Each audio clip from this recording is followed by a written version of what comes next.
Grand. Okay, so sorry for a wee bit of a late start, as is always the case. Um, uh, Takes one or two wee bits of jiggery pokery to get the computer up and running. I do apologise, Sligo boy. I had everything intended all to start at 9 o'clock on the dot, and then, as happens from time to time, my computer screen froze, so I had to rearrange all the cables, get the microphones plugged in again, and redo a couple of slides I'd prepared for later on in the show. So, good evening to you as well, JJ211. Nice to have you on as well.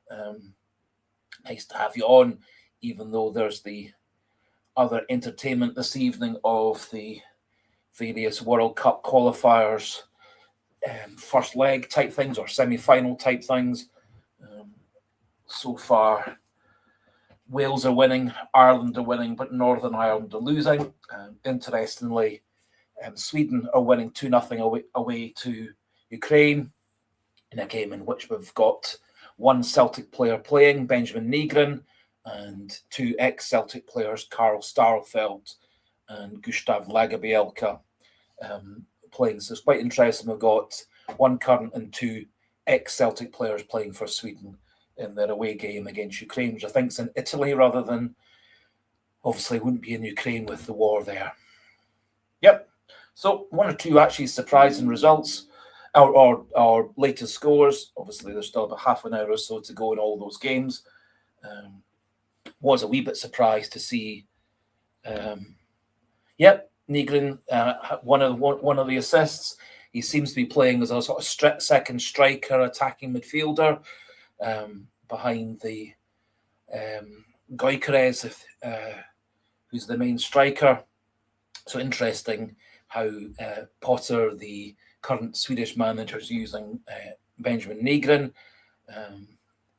not really in midfield, more as a second striker, attacking midfielder, and not really asking him to do any midfield duties. So maybe that's a clue for Celtic of how to best use Benjamin Nygren, because he has scored several goals for Sweden in his short international career, and he has played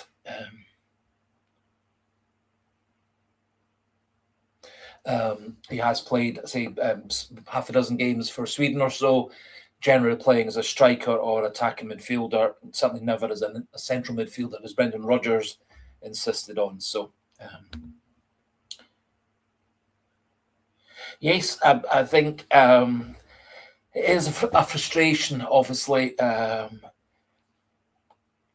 Going back to around about 12 months ago, Kasper Schmeichel was injured playing for Denmark against Portugal, dislocated his shoulder.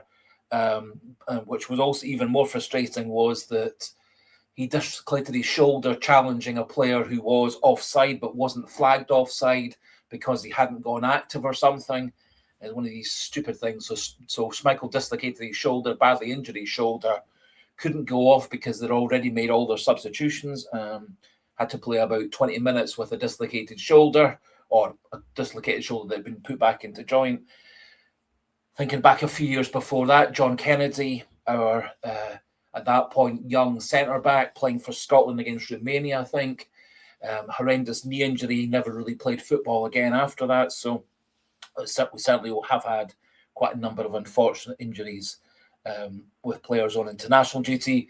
And that is one or two of my wee worries with quite a number of our players being away on international duty. Some of them, such as the ones playing for Ireland, Sweden, and a couple of others actually having games that matter.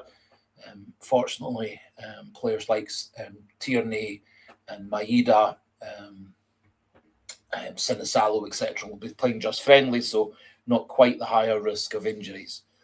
Good evening to you as well, Rubber Duck 67. Nice to have you on.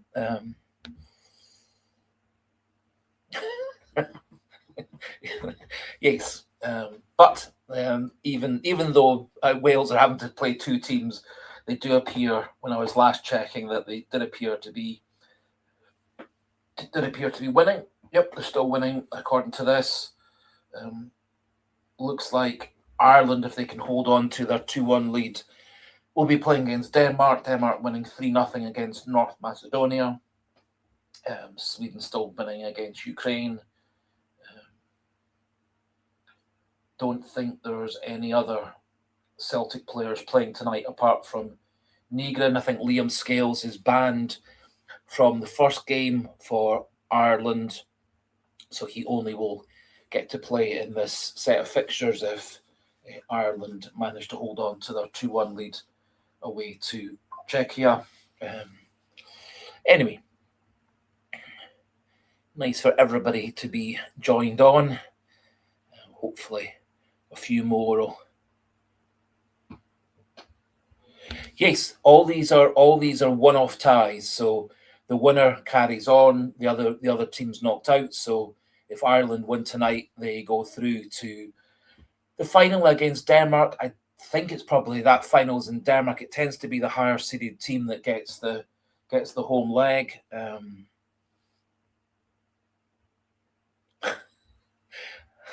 So if Ireland hold on to win tonight against Czechia, then there's a game on Tuesday, I think, which it would appear to be Ireland against Denmark if these results stay the same.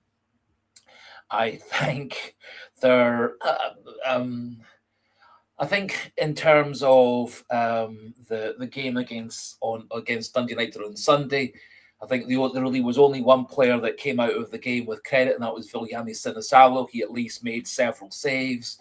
He didn't really have much chance with either of the two goals. Both of the goals took a slight deflections, quite whether the deflection off of Donovan's foot leg would have took it completely out of the reach of Sinisalo. It was a mishit shot by Ferry.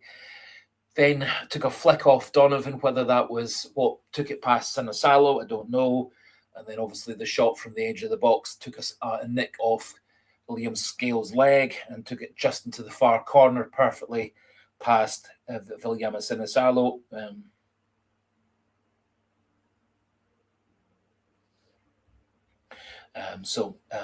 He, of all the players on Sunday, I think was the only one that really came out of the game with credit. I was really massively disappointed. Yes, well, that just as about to say, I was massively disappointed with Martin O'Neill and Maloney for picking McGregor and Iheanacho. Both looked about 50% fit. Now, unfortunately, over the last few days of last week, Thomas Cvancara was ill. Apparently, he missed a couple of days of training, tried training on Friday, and struggled, so he missed the game on Sunday. However,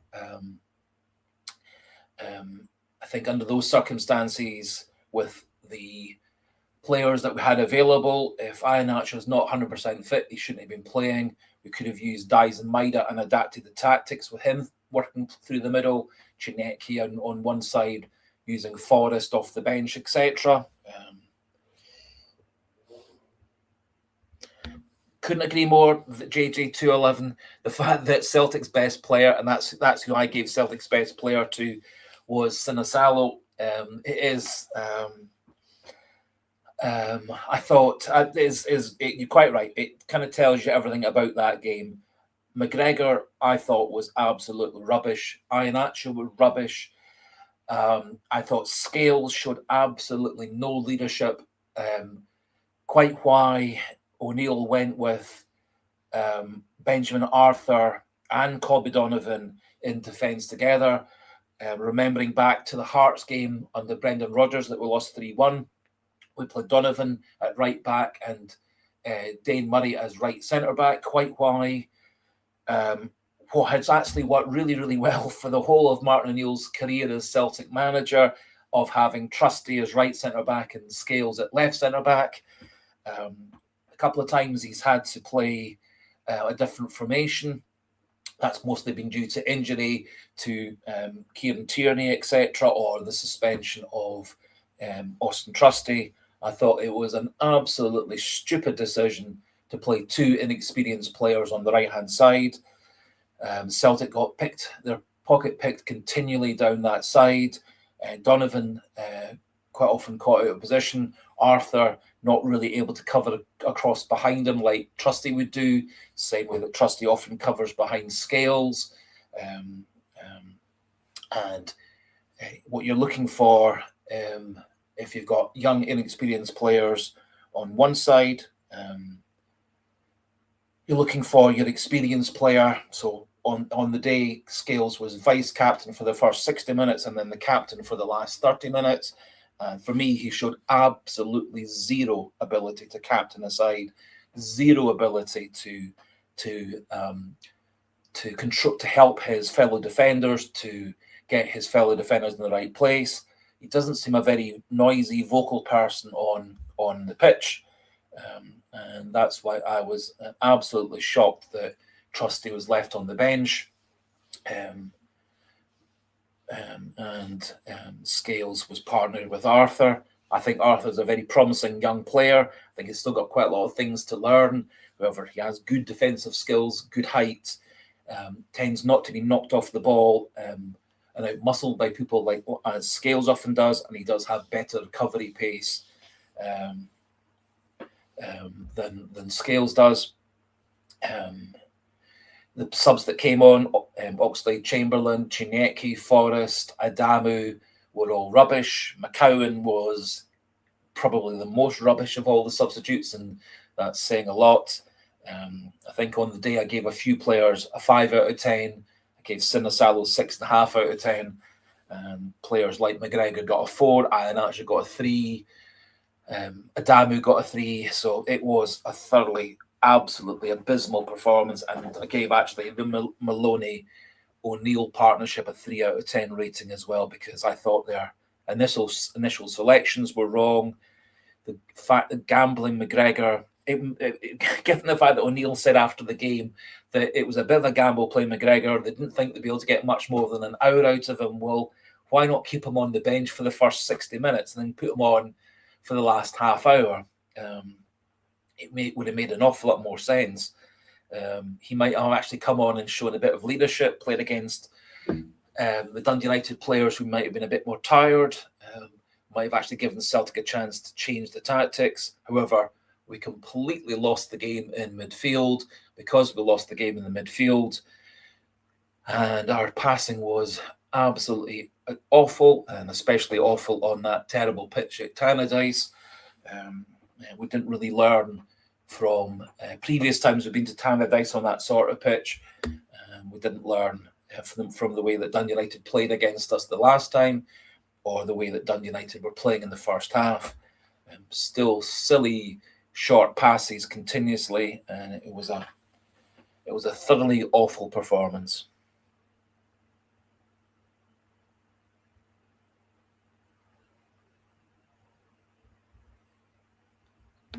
Yep, you could make a good point, Sligo boy. There is actually quite a lot of concerns for Celtic. Obviously, one would be expecting in the next month or so, month 6 weeks or so, probably by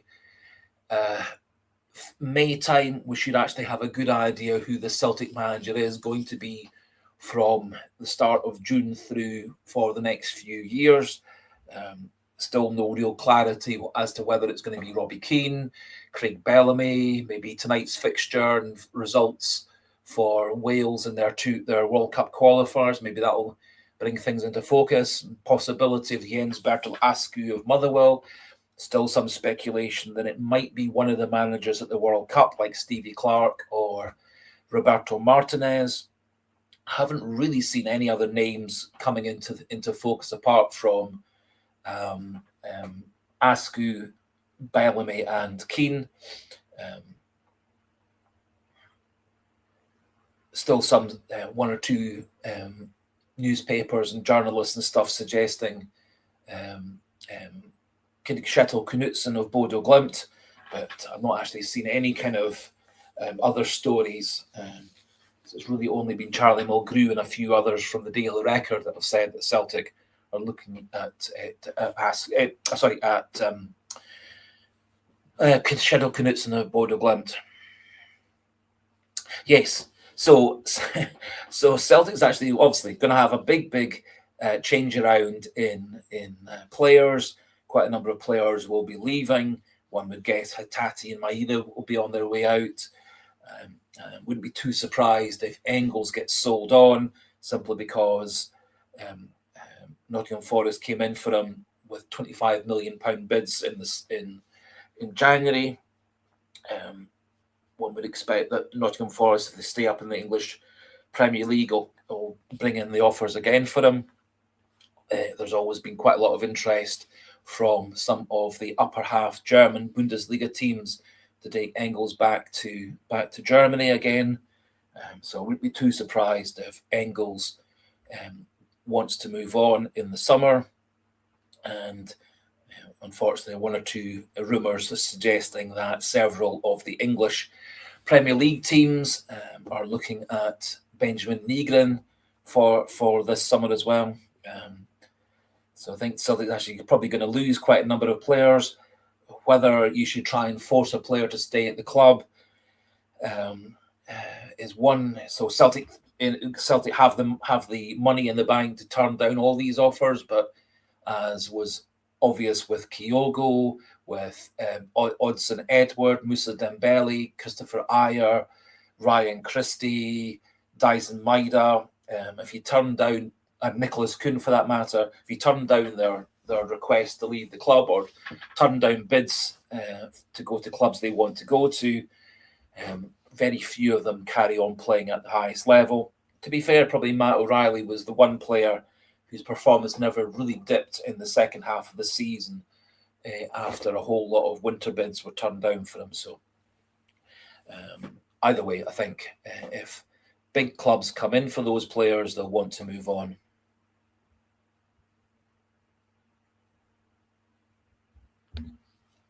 Yes, JJ211.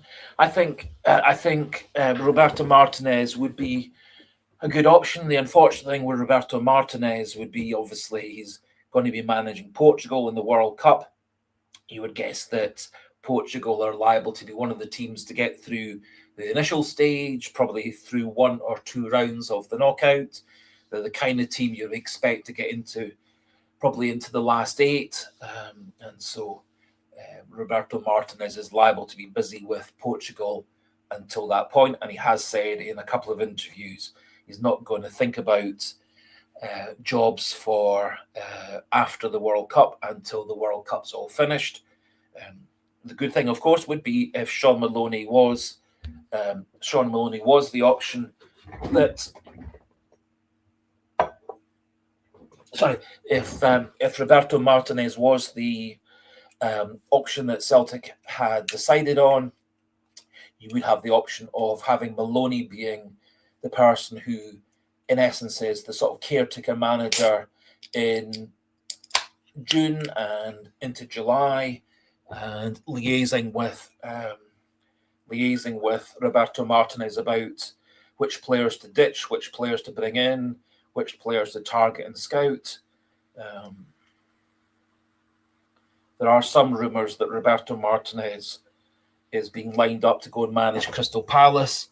Crystal Palace are losing their manager Oliver Glasner at the end of the season. So there is some speculation that Martinez is going to go to Crystal Palace and not be coming to Celtic.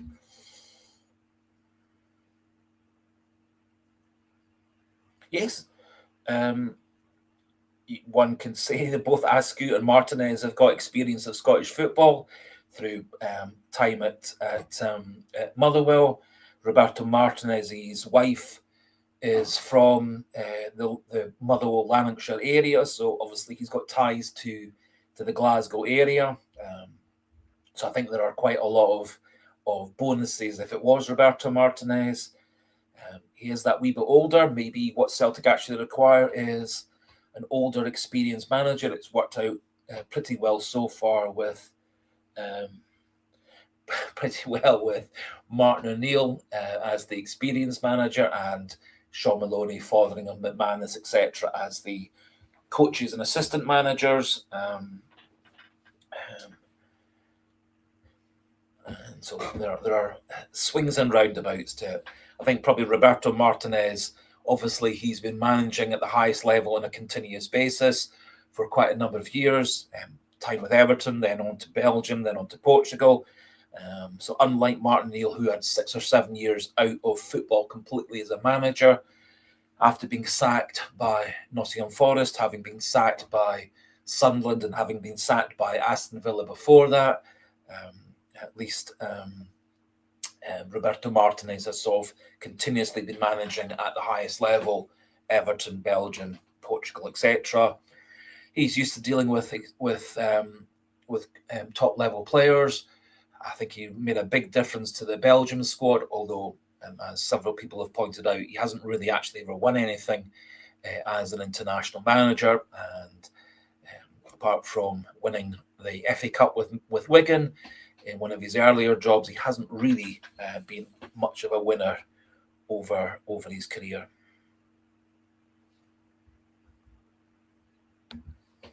I think if I think that's unfortunately the reality of where Celtic is now, or where Scottish football probably more accurately is, of the fact that Scottish football isn't terribly prestigious.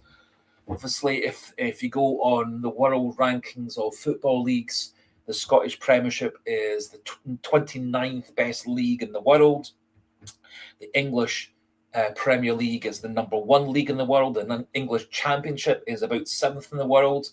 You've then got leagues like the Major League Soccer in America, about 9 or 10. Japan's league, the J Leagues, are round about 14, much the same as the South Korean Professional League. So Scotland's league, Scottish Premiership, is way down the rankings in terms of quality of players, quality of stadiums, competitiveness of fixtures, and all the financial sorts of things as well. So unfortunately, the Scottish League is a B league or a C league in terms of world football. So if a player or a manager or a coach gets a calling from any of the bigger leagues in the world, especially if it's going to be the English Premier League, La Liga, Serie A, Bundesliga, etc., you're obviously going to choose to go there rather than stay playing in Scottish football, which is a wee bit sad and quite a difference from the good old days of Celtic managing to get to win the European Cup final in '67 and then going back to the European Cup final in 1970, which unfortunately we lost. Plus, if you look at other Scottish teams, Rangers won the Cup Winners' Cup a long time ago. Aberdeen won the Cup Winners' Cup a long time ago. Celtic got to another European final. Dundee United got to a European final. Rangers got to a European final. So Scotland has had some success in Europe, but not at the highest level for a very long time. No Scottish club has done well in Champions League for absolutely ages.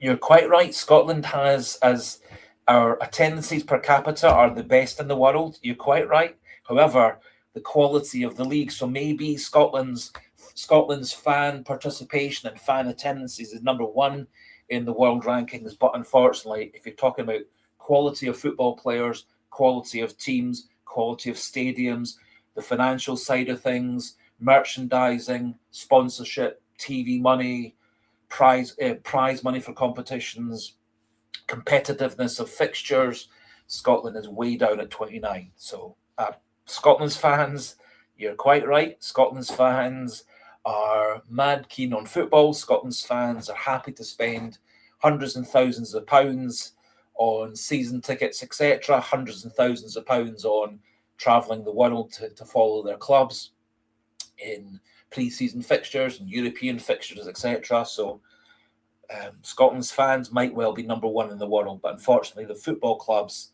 and our football league is way down at 29 when you actually compare all the relevant factors for quality of football leagues. Yes? I think, unfortunately, the gap between the biggest clubs and the biggest leagues and the Scottish League is getting bigger and bigger and wider and wider and wider. The TV money gap between the Scottish League and the English Premier League or Bundesliga or Serie A, La Liga, etc., is astronomically big gap. Our TV money is actually so the Women's Soccer League in America has a better TV contract than the Scottish Premiership TV contract. So, and people were talking about Bodø Glimt of Norway. Norway's TV contract is considerably better than Scotland's. The TV contract for Belgium, way better than Scotland's. TV contract for Holland and Portugal, miles better than Scotland.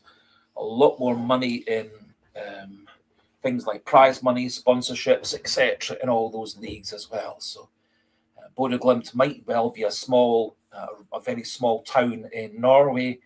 It has a really quite small capacity ground. However, they do get given a very, very large proportionate amount of about TV money as well. Plus, obviously, in their case, they've also won quite a bit of prize money through the Europa League last year and the Champions League this year. And so the gap is getting, you're quite right, JJ 211, the gap is getting bigger and bigger and wider every single year. And I think the only real way that Celtic, Rangers, etc. can catch up with those people is either if we get somehow amalgamated into the English Premiership, which I don't think that's ever going to happen with FIFA rules and UEFA rules. The other possibility would be some form of European Super League, which replaces the domestic leagues. So kind of like having a Champions League format, but on a much more every week basis. So rather than Celtic going to play Motherwell and Kilmarnock and St Mirren, and Hearts and Hibs and Aberdeen. Instead, Celtic will be going off to play against Bruges 1 week, then Ajax the next, then having Sporting Lisbon and Bodø Glimt come to play at Celtic Park, and then the week after going off to somewhere in Sweden and then playing a couple of teams in England or whatever.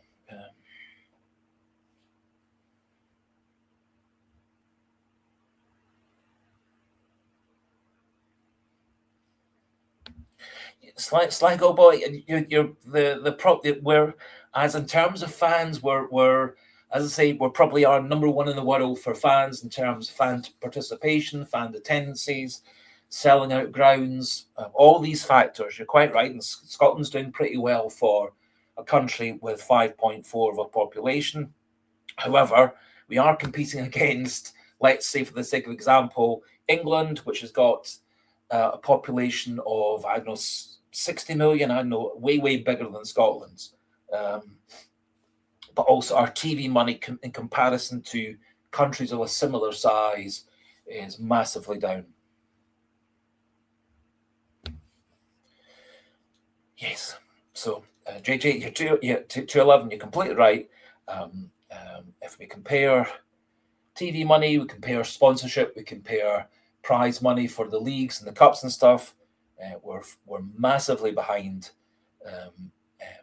the big leagues in Europe. We're falling further and further behind the medium-sized leagues in Europe, and we're falling further and further down the rankings. So Greek Super League, Turkish Super League, more money, more prestige in those leagues. We're getting further and further behind. Now, one theory is that possibly if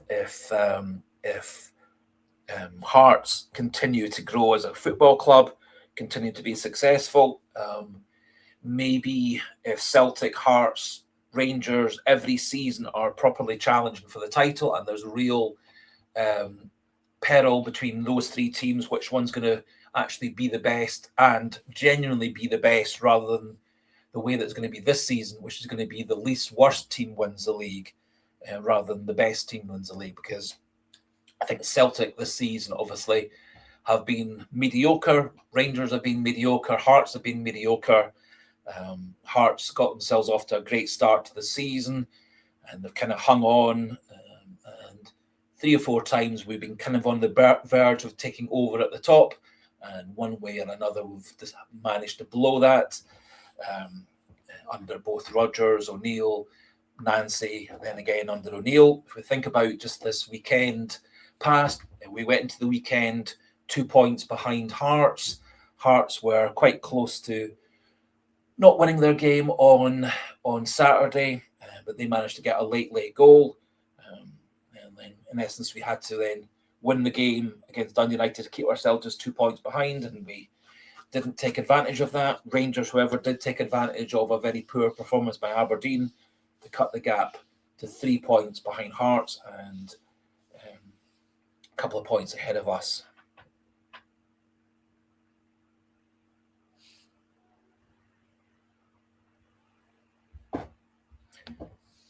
Well, Sligo boy. Now, I was watching a podcast type thing by football finance peoples a few days ago, and they were saying that Celtic's season ticket waiting list is something like between 10 and 20,000 fans. So basically, every single season, Celtic sell out their season tickets and have another 10 to 20,000 people on the waiting list who would have bought the season tickets had there been season tickets to buy. So theoretically, if Celtic were to expand their stadium from a 60,000 to 70,000, it would appear that there are 10,000 more people happy to pay the season ticket fees to take that up. So whether we need to expand our capacity to 60,000 from 60,000 to 70,000 is one question. It would appear that there is the capacity, there is the space within the Celtic Park complex to expand the stadium, and there would appear to be enough people willing to pay the season ticket fees and enough people willing to pay for the leftover tickets. In that most games, Celtic actually are close to selling out their games.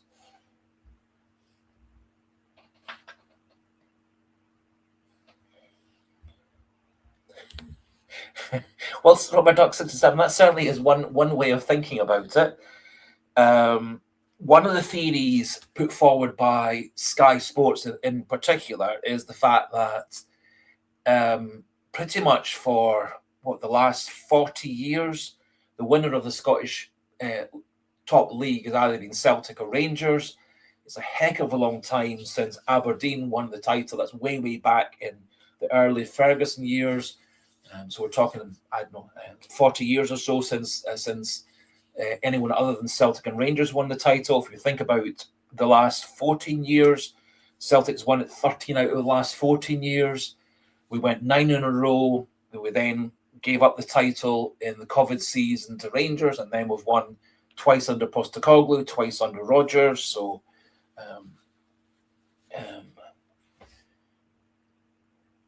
So one theory is that the competitiveness of Celtic, Rangers, Hearts, and in theory Motherwell all going for the title as you go into the last 5 games of the season, that very much will trigger off a lot of media interest through Sky, Premier Sports. It might get league TV companies from other parts of the world to send TV crews or to take live footage or recorded footage, highlight footage to show in their countries.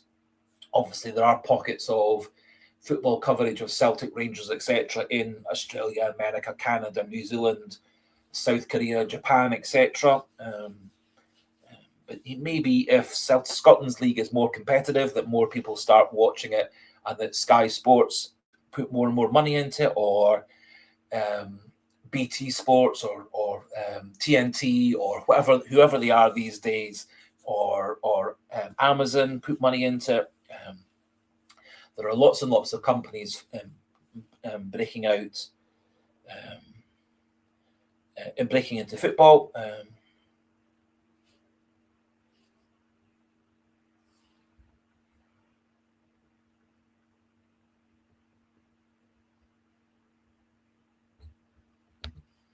Yep, Sligo Boy. There have been quite a lot of people have been complimenting Motherwell on their quality of football. They basically are a team of oh my goodness, right-ho. So some of the results, some of the games have changed. So Ireland's now drawing 2-2. Wales are now drawing 1-1. They've both gone into extra time. Italy's knocked Ireland out, and Sweden's knocked Ukraine out. So it means Benjamin Nygren will be playing again next Tuesday. Denmark's won their game 4-0. So it looks like Ireland's had to go into extra time due to a very late goal by the Czechia player. Anyway, we'll just keep a wee eye on that whilst we keep on talking. Good. So hail to you, Pat McLaughlin and Paul McGuire. Nice for you to join in. Nice for Chipper67. We had a wee chat earlier on about one of the quiz questions.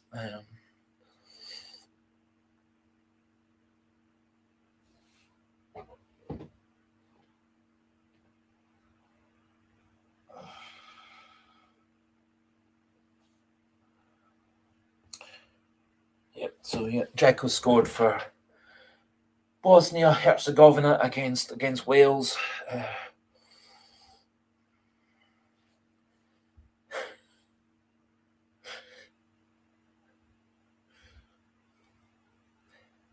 So no need to apologise, Chipper67. I did briefly think about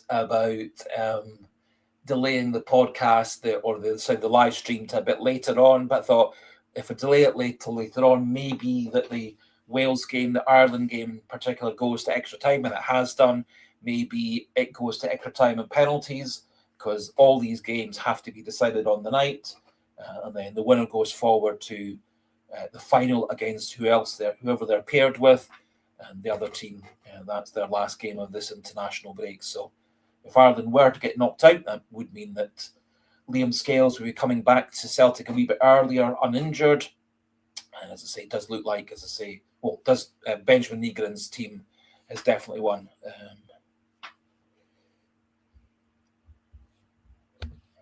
Hail to you as well, Monty. Hail.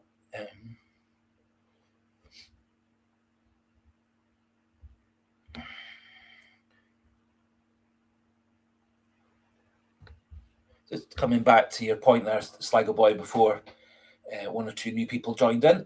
Yes, I think there's a lot of people suggesting Motherwell have been the best team of the season. I think Jens Bertolascu has got a tremendous amount of quality out of a whole bunch of players who were many of them were rejects from other clubs. Several of them have been playing for Motherwell. Several of them had come through Motherwell's academy, etc. And Motherwell actually have a pretty good academy. They have links up with the SFA. They have some input through School of Excellence scheme as well.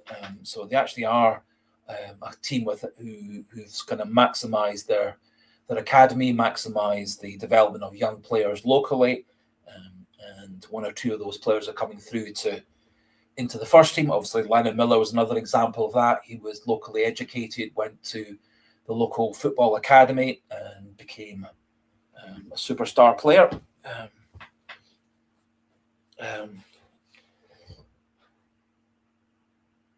So Motherwell top very good level of football. One would guess that Jens Bertel-Asku's type of football would fit in well with the Celtic way of playing. He does tend to try and play attacking football, plays out from the back. Quite whether we have some players who would fit into his system. I have some doubts regarding players like Liam Scales, Anthony Ralston's ability to pass quickly out of defence. That partly was, I think, part of the reason that Celtic didn't adapt well to the Wilfred Nancy style, which was similar, quick passing out of defence, quick passing to try and create space, get the ball forward, and then push further and further forward. Jens Bertel Askew has a similar style to the Nancy style, although with a much better focus on defence than the Nancy system. If Jens Bertel Askew was the Celtic choice to take over, I wouldn't have any grumbles with that. Young, up-and-coming manager, interesting way of playing football. If he can get that way of playing football over to the Motherwell players over the course of a pre-season, he should be able to get that over to the Celtic players over the course of a couple of months. Of course, as someone was pointing out a wee bit earlier on, the problem's going to be that Celtic will have quite a number of players away at the World Cup. Definitely, one would guess Tierney, definitely guess Ralston, Dyson Maida, whether he still is officially a Celtic manager at that time, player at that time, he'll be away. Marcello Sirachi, who's currently at Celtic on loan, may be coming back to us permanently. He's away with Uruguay. Julian Araujo, if he comes back to us, as is being rumoured, for £5 or £6 million, he would be playing there with Mexico. Alistair Johnston will be playing there with Canada. Austin Trusty will be there playing for America. So we will actually have quite a number of players definitely at the World Cup. Benjamin Nygren could get there. Liam Scales could get there. And so part of the problem could be that we've got some players left at home who are there training with Jens Bertel Askew and his assistants for a couple of months, and then the Alistair Johnstons, the Austin Trustees, the Tierneys, the Ralstons, etc., join in late July into August. Also, as someone was pointing out, if Celtic do get through and win the Scottish Premiership this season, we will be in the Champions League qualifying a couple of rounds earlier. So that means qualifying games in July rather than August. If we don't get to the top spot, we then would likely have Europa League or even Conference League qualifiers to win again in July and August. So it's going to be a difficult start.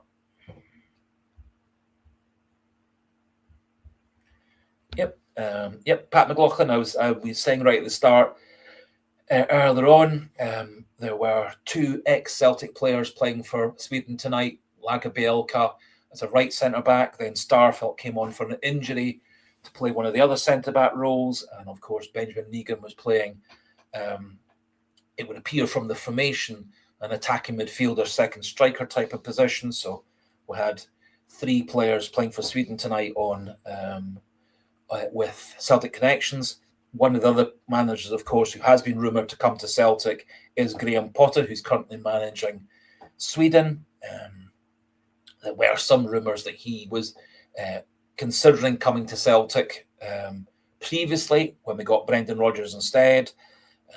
And he wasn't massively successful in his second and his later jobs in England.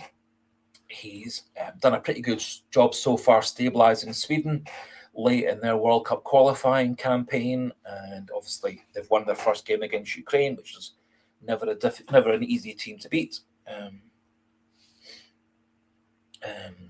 Wasn't aware that Starfelt had a shot on goal, but either way, nice to see some ex-Celtic players doing well. I think Starfelt as a player who wanted away from Celtic, so I don't think Celtic could have kept him.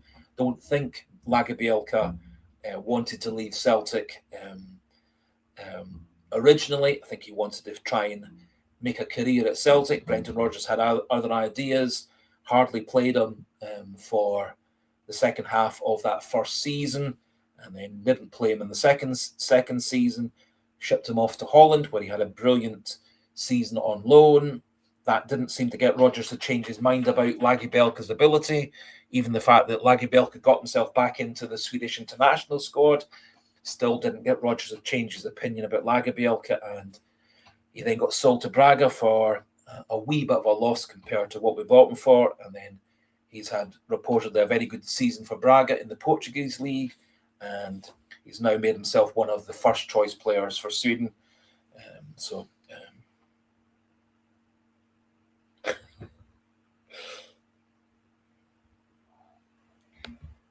Yes, there were rumours that Starfelt went to play in Spain because his girlfriend, partner, fiance was playing for one of the Spanish women's teams.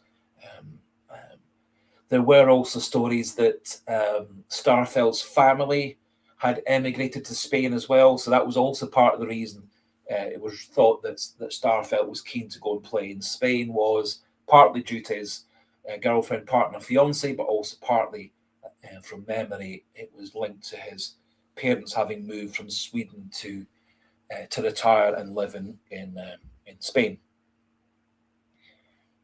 Someone was mentioning Parrott earlier on. I don't think Celtic. There were stories that Celtic had a chance to buy Parrott. I don't think there was any truth in that. I think that the asking fee for him was something quite astronomical.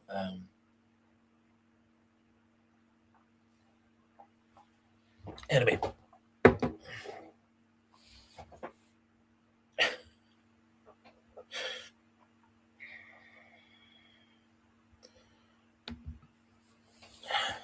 Yes, Buckfast.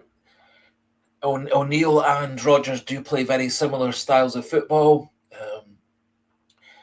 which is again, I personally also thought that one of the answers to Celtic's difficulties this season scoring goals might have been to have played two up front, used someone like Cvancara, Adamu, Iheanacho, etc., as more of a target man and playing somebody off of them. You could use Benjamin Nigrin in that role. You could use Dias and Maida. Theoretically, people like Yang and Chinyeki and Forrest have all played that sort of second striker role.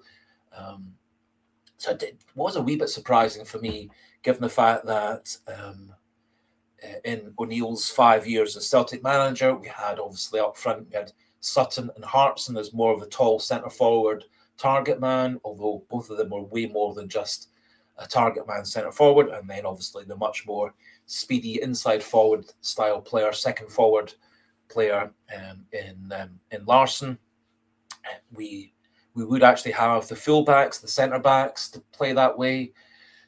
We would have wingers to play that way. We would have the central midfielders to play that way, but O'Neill's kind of adopted the 4-3-3 that Rodgers used for his time, and to a different set of 4-3-3 that Postecoglou used. So it has surprised me that O'Neill hasn't tried to install some form of 4-4-2 or 4-4-1-1 or something, some variation. Just I think in quite often Celtic do get rather predictable in the way that they play, and that it's very similar, the Rodgers system to the O'Neill system, as you're saying. However, all this season, Celtic have been crying out for a right-sided centre-back. If you think about the Wilfred Nancy system, one of the big deficiencies we had in that was we didn't actually have a right-sided centre-back, because we tried Trusty over there, we tried Scales over there, we tried Ralston over there. That never worked at all. However, had we kept Carter Vickers, that would have worked, but he got injured. Lagi Bielka would have been very suited to that role in the Nancy back three. Lagi Bielka from Swedish football and from current times is a good passer of the ball. He's tall, he's mobile, good energy, good speed. I think he kind of struggled a bit adapting to the Rodgers way of playing in a back four. However, he's gone from strength to strength in Dutch football, strength to strength again in Portuguese football. So I think we did let go a very decent young player who was going to get better and better. Yes. His contract is up at the end of the season. I can't remember. I was having a chat with somebody earlier on today through the comment section for one of the videos or one of the quiz questions. And this season, he's played something like 34 games for Celtic. Admittedly, well over 25 of those have been as a substitute, but he's got one goal and 1 assist all season, and he's played 34 games in total in all the various different competitions. I don't really think, albeit he's coming off the bench, I don't think 1 goal and 1 assist is good enough for him to get another contract next season. And he has had, since when he does come on, he has had occasional little flashes of brilliance. It was his cross that got the goal for Negrin to beat Aberdeen. It was his cross that got the penalty kick for us to equalise against Rangers in the 2-2 draw. I personally would would say thank you very much to James Forrest, maybe move him into coaching, maybe move him into some form of ambassadorial role or media role at Celtic, move into some sort of fan liaison type of role.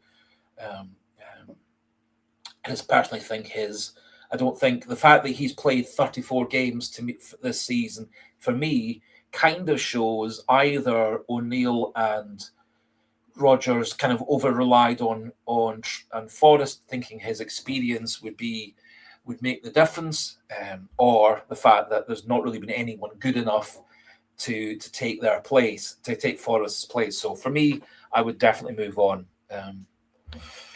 I would definitely move James Forrest on at the end of the season. I don't think there's any mileage in keeping him at the club as a player. Maybe some form of player manager, player coach, possibly, or just putting him into the coaching staff, or something behind the scenes at Celtic. I think it would be brilliant to keep James Forrest in and around the club one way or another. But for me, not anymore as a player. Good. Good evening. Hail to yourself as well. Paradise Huddle.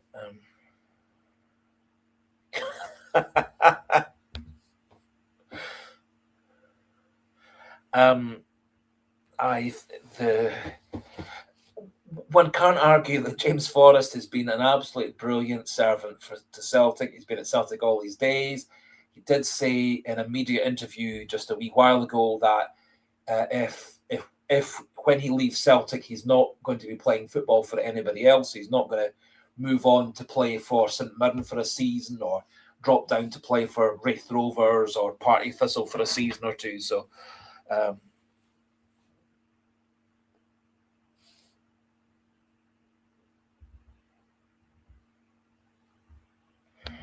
yes, and he's scored all those seasons in a row. He has missed, actually, over those years, a lot of games through injury, such as last season. He missed a lot of games through last season. It wasn't until the last game of the season against St Mirren that with that added time goal that Forrest did get his goal for that season. However, I'm a massive fan of James Forrest. Just, I think, like most players, he's gone past his best. He's gone past deserving a place in the squad. Pat McLaughlin, you're entirely right. He does tick the box for being a Celtic homegrown player, as does Ralston and Welsh. The bonus about Ralston and Welsh, they're both men in their mid-late 20s. James Forrest is 34, going on 35. I think personally, I wouldn't have any problem with keeping Ralston and Welsh in Celtic's squad for next season. I think they're both decent players. I wouldn't say they're above decent. The fact that Ralston is one of Scotland's right backs at the moment, likely to be going to the World Cup this summer, I think it also shows that Scottish international football isn't of the highest quality either. Welsh, admittedly, has done very, very well in the Motherwell system under Askew. He's actually become, it would appear, in the games that I've seen him playing, he's actually appeared to be a better player, a better leader, more confident, etc. Scored a lovely goal for Motherwell against Rangers to equalise. Whether he his form generally when he's been away on loan has been better when he's played for loan clubs than it has for Celtic. It would be interesting to see if he does come back to Celtic and ask who comes with him from Motherwell to Celtic to be our permanent manager. Maybe Welsh is one of the centre backs. Maybe he's made that improvement in his career under a new manager. Good evening to you as well, Tony McVeigh. Nice to have you on.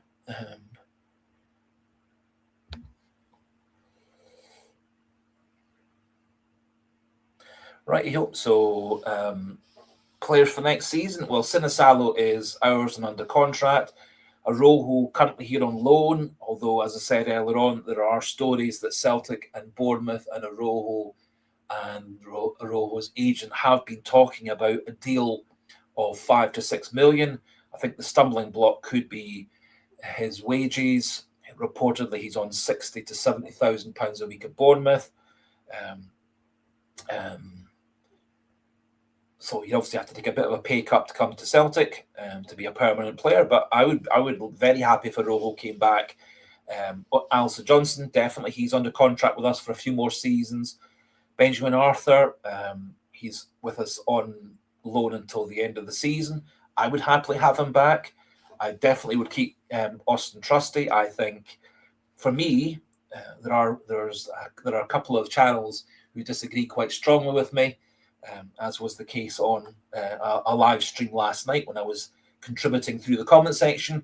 I think Trusty is way better than Liam Scales, and for me, our best partnership of the ones who are available to us for next season would be Carter Vickers and Trusty. I think we certainly could take Arthur back on loan, simply because Carter Vickers these days never gets through a whole season uninjured. Kieran Tierney, he's under contract for, I think, another 3 or 4 years at Celtic, so I'll definitely have him back. Sirachi's here on loan. We could buy him. He's got lots of offers apparently. McGregor, you've got him under contract another couple of years. I think if we did keep McGregor, which I'm sure we will do, we need to get him 100% fit, because I don't think this season he has been 100% fit. He clearly was way down in his fitness in the Dundee United match. I think he'd been struggling with his calf and Achilles for weeks and weeks, if not months and months. I don't think he's had the same pace, the same agility, the same endurance, the same passing ability that he has in previous seasons. Engels, definitely keep him. Negrin, definitely keep him. Cvancara, definitely keep him. Osmond, I would definitely keep him as well. I think the progress that Yang has made this season, I probably would keep him as a backup wide player coming off the bench. Yang is actually our second highest scorer in the team. Negrin's way ahead of everybody else, and then you've got Maeda and Yang, who are both on 8 goals this season. The fact that our equal second top scorer is on 8 goals with Maeda and Yang level on 8 is another sign of what a rotten season Celtics had. Last season, we scored 112 goals. This season in the league, it's been 56. So we're half as much goals this season as we were last season. Admittedly, there are a few more games to go, but if Celtic wanted to equal last season's league total of 112 goals, we'd have to score 56 in the last 7 games, and I can't see us averaging 8 goals per game for the last 7 games. But yes, Callum Osmond might be back for the end of the season for the last game or two, or more likely, probably Celtic won't risk him until bringing him back for pre-season in June, July, at which point we'll also have Carter Vickers, we'll also have Jota as well. So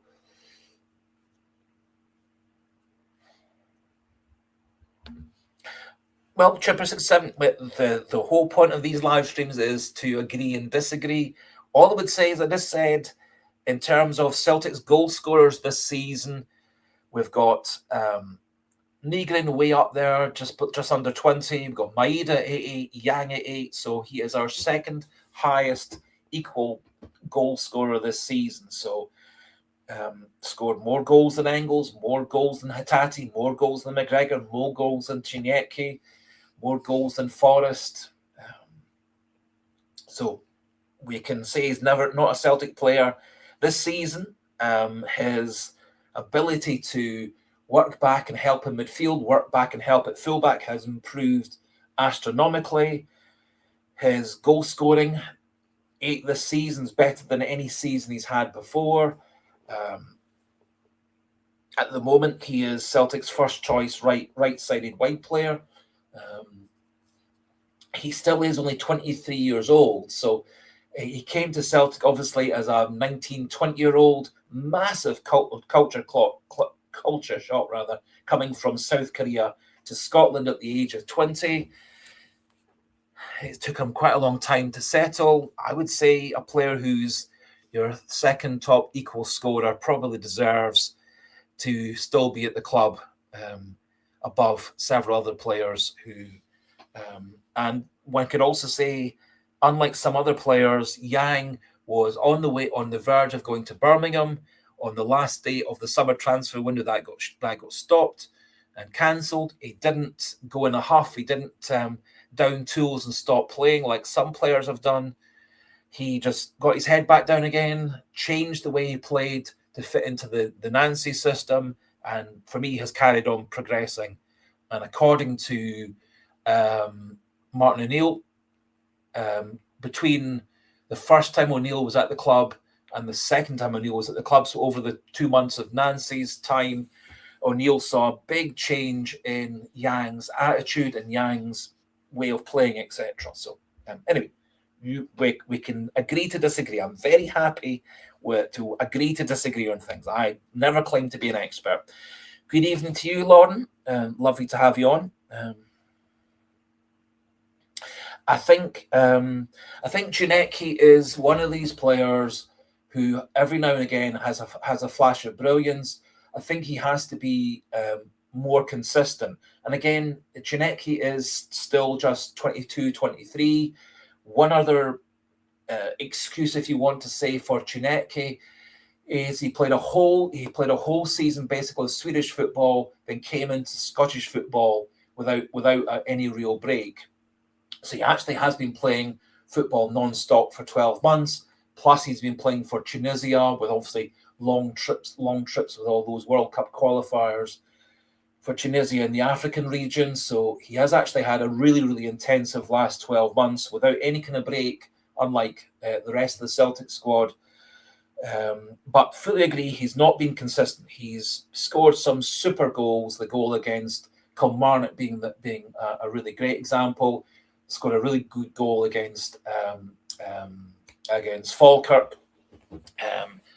From memory, scored something like 5 goals so far this season. He seems to me to be a better player coming off the bench rather than a starter.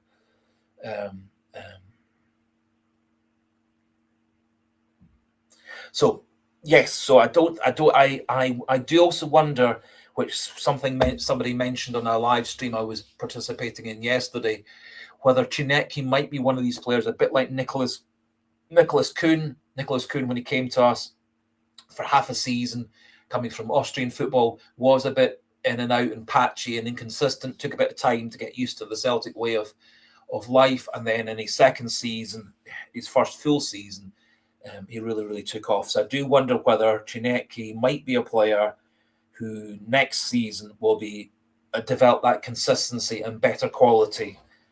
But I think there's more than enough in Chinecki to keep him in the squad.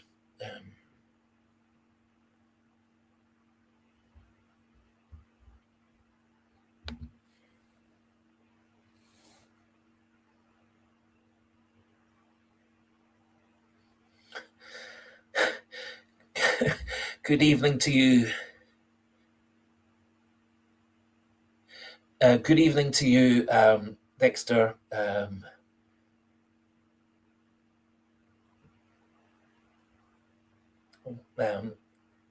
Hopefully things are going well with your hip replacement, second hip replacements. If you're having the same joint replaced that you had previously,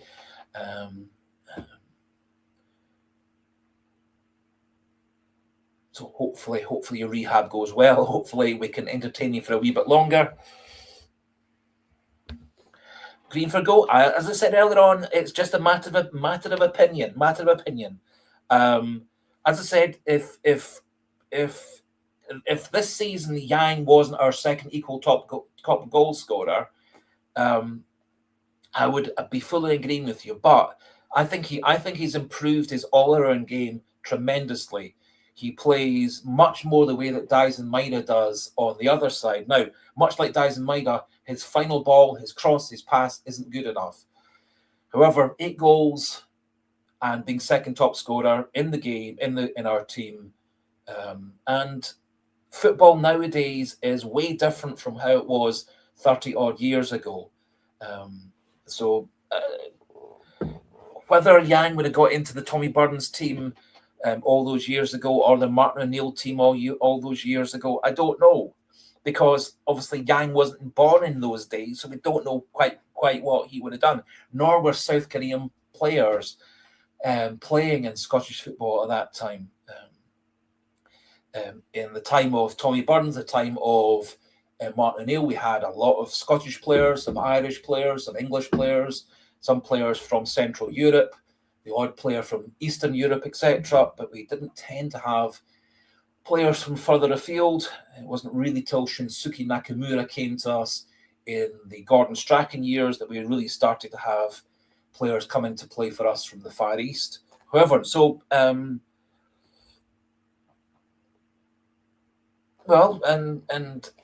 it was only 2 games ago that Yang scored 2 goals. He scored two of the 3 goals that beat Motherwell. So, and he had 6 goals last season, 8 goals this season. So he's getting better and better. I think he's 23 years old. He's taken time to settle, coming as a 20-year-old from South Korean football to Scottish football. I personally think it would be unfair to ditch a player who has, for me, improved his all-around game a lot. Yes, Dexter, you make a really good point, and that's what I was trying to say, is the type of football that was played in Scotland in the 80s and 90s, and even in the 2000s, much more physical than it is nowadays.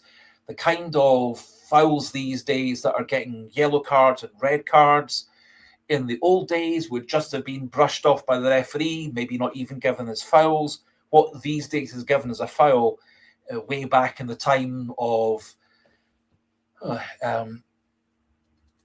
Celtic's defenders and Celtic's midfielders in the old days. There are plenty of Celtic players who would have been sent off within 5 or 10 minutes if the modern day rules and regulations regarding fouls and penalties. So I completely agree. He wouldn't have been able to play in 90s football, but then he's not having to play in 90s football. He's having to play in football in the 2020s. And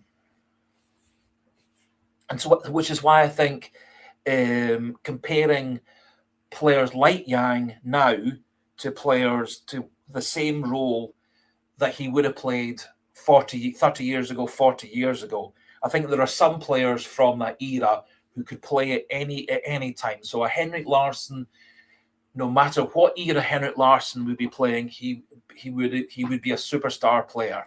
So if we were able to clone Henrik Larsson and have the Larsson that played for us in the late 90s through the 2000s, he still would be a superstar player for Celtic. I would say the same for Chris Sutton, the same for Paul Lambert, the same for Neil Lennon.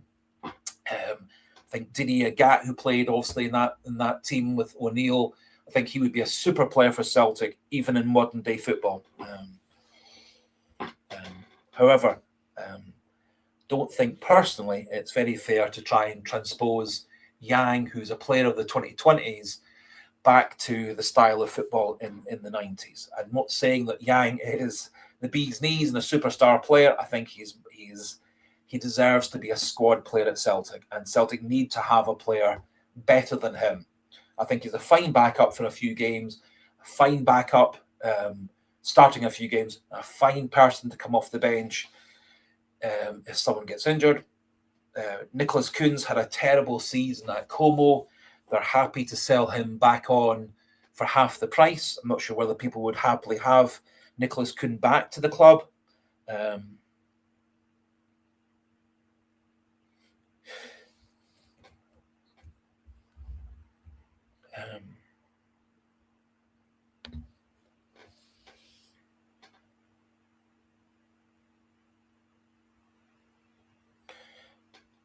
Green for goal, 1969. So one theory, and again, this is just a theory. There's no concrete evidence to back this up.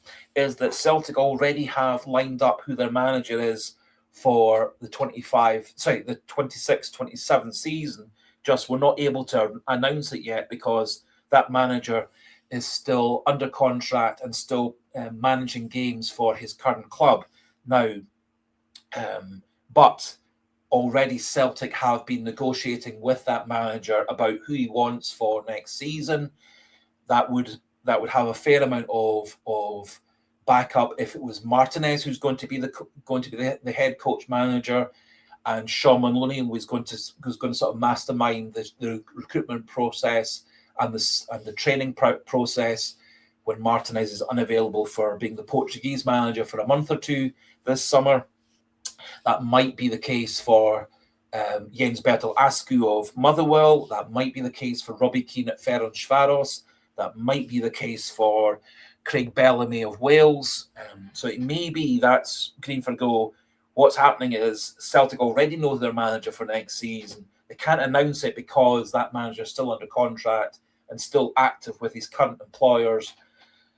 However, that wouldn't stop them being able to talk to each other and develop a plan for next season.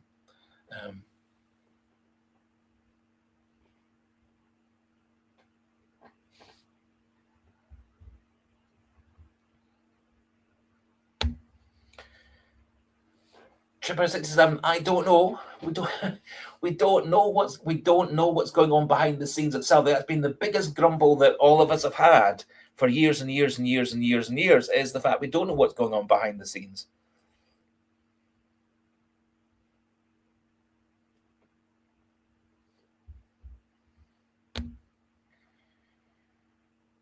I think you're right in many ways. It can be very difficult judging how good a player is going to be when they're 15, 16, 17 years old. There are plenty players who have been ditched by big clubs, gone to smaller clubs and come back as superstar players. Ian Wright, David Platt, both of England, were both in various different youth teams and academy teams, got ditched by those big clubs, went back down to lower league football and then came back as world-class players. Some players do mature that bit later. There are some like Kieran Tierney and Callum McGregor and Ken Dalglish and Paul McStay, etc., who are great players at 18, 19. Some players haven't fully developed physically, mentally, etc.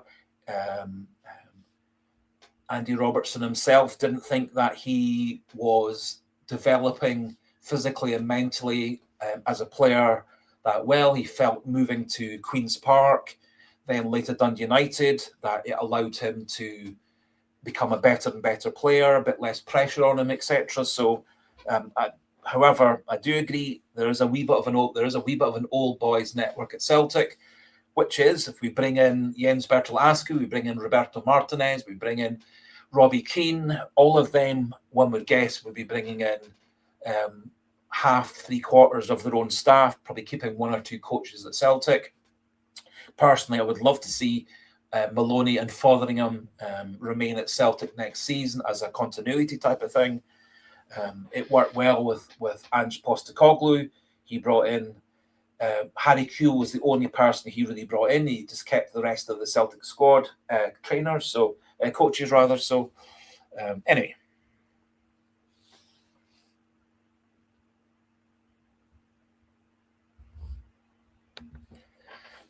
Well, Chipping 67. To be fair, the days to appoint Nancy, 6 weeks of that was all bound up in work permits for him and the other other coaches, because all but one of his coaches needed a work permit to work in Scotland because they were French or French Canadians.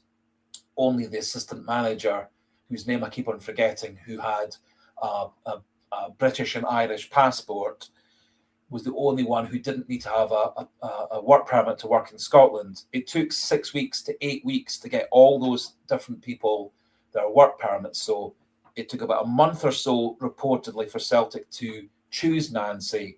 It then took about 6 weeks for the work permit and all the various different visas and so on to be approved and sanctioned by the Scottish government and by the British government. So yes, it took 73 days, but about half of that was due to all the paperwork required to get four coaches work permits to work in Scotland. Because of us being out of Europe, it meant those coaches with French passports couldn't coach in Scotland without a work permit and visas, etc.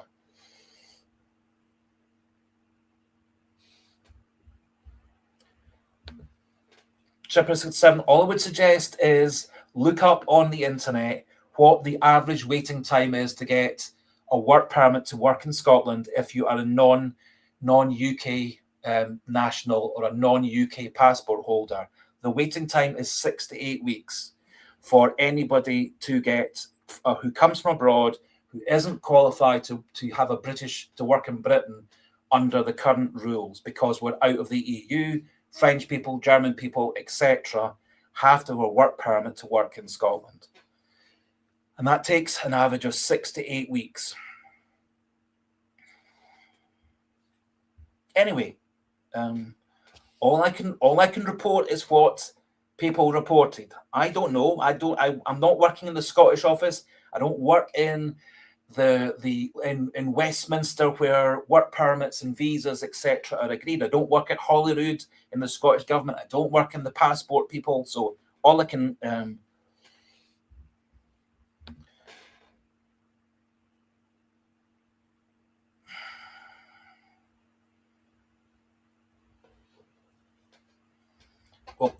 all I can relate is that was part of the delay getting Nancy in.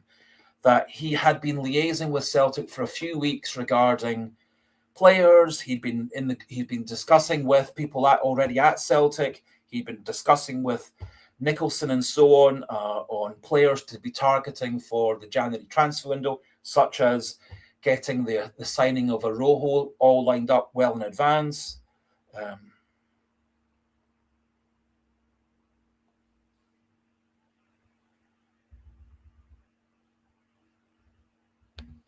Well, Greenford Go, I would say there's a heck of a lot more players I would keep.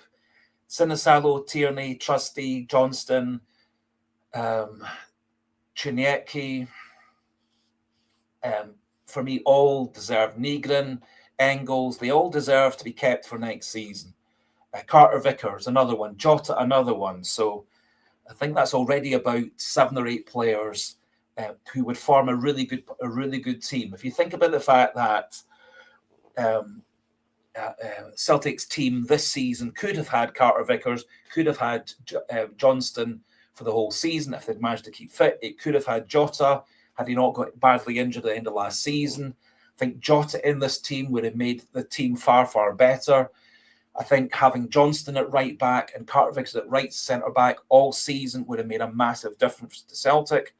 I think Johnston and Carter Vickers would have provided a lot more leadership to the team than who we have in those positions at the moment. So anyway, Greenford Go, you have every right to your opinion. You have every right to your scepticism and lack of trust in the board members and the people behind the scenes at Celtic. This season has been very poor.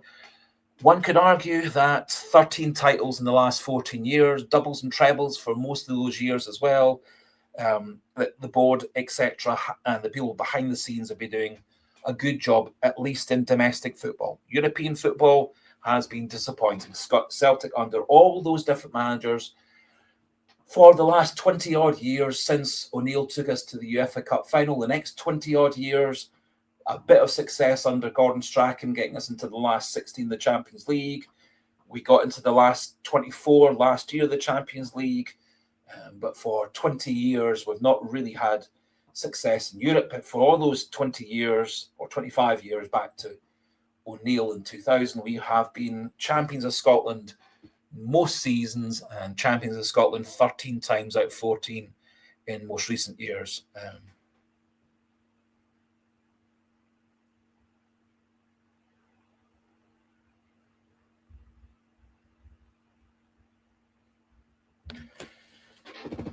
Chipper 67, I would agree that I think Celtic should be recruiting more and more players from Scottish football. I think Celtic should be trying to recruit more and more players who actually are Scottish and Scottish trained, because we do every season fall down in terms of players who are Celtic trained and players who are Scottish trained, and that's a difficulty.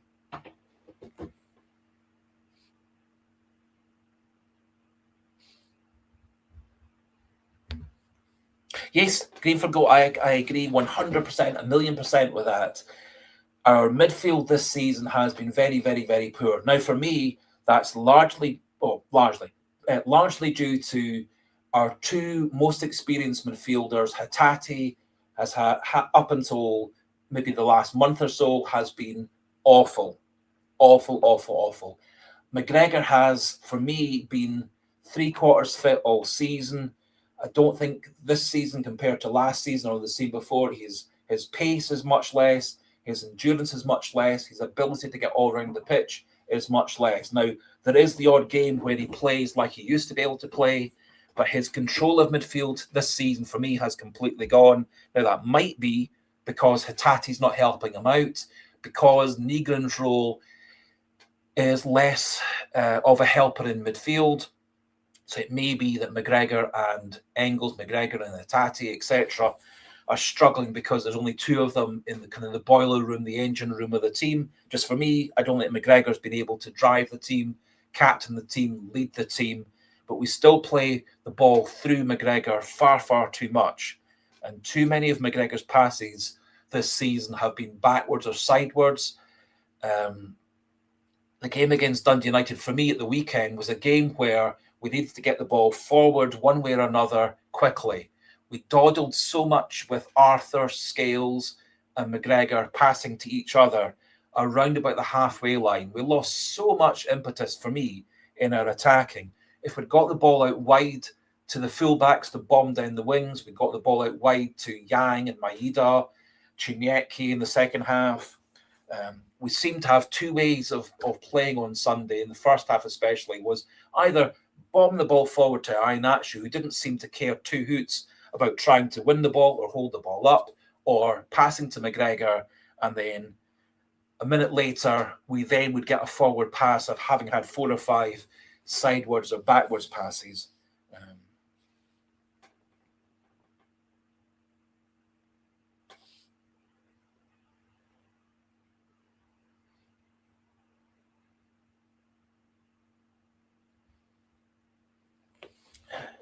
Yes, so one as somebody else is saying the strikers can't score goals. Well, that's partly true as well. If you think about in contrast in the 6 weeks or so of Wilfred Nancy, Celtic created a lot of chances under Wilfred Nancy. You think about the Dundee United match, 8 big chances missed in the first half by a combination of Maeda and Kenny. Kenny missed 5 great goal-scoring opportunities in that one match alone. Dyson Maeda missed from 1 yard, hitting the post from 1 yard out with a header. Completely free on an empty net, he managed to hit the post. So we missed tons of chances against... we missed 5 chances in the first half out against Hearts in Nancy's first game. We missed 5 or 6 chances against Rangers in the game we ended up losing 3-1. We created lots of chances against Aberdeen in the game that we did win under Nancy. We created lots of chances against Livingston. We created a fair number of chances against Motherwell in the game we lost 2-0. So under Wilfred Nancy, we created a lot of chances. But we missed nearly all of them. The good thing under O'Neill was we were creating fewer chances but putting more of them into the net. Combination of various different players, some from Maeda, some from Yang, plenty from Nygren, the odd goal from Kenny, and so on.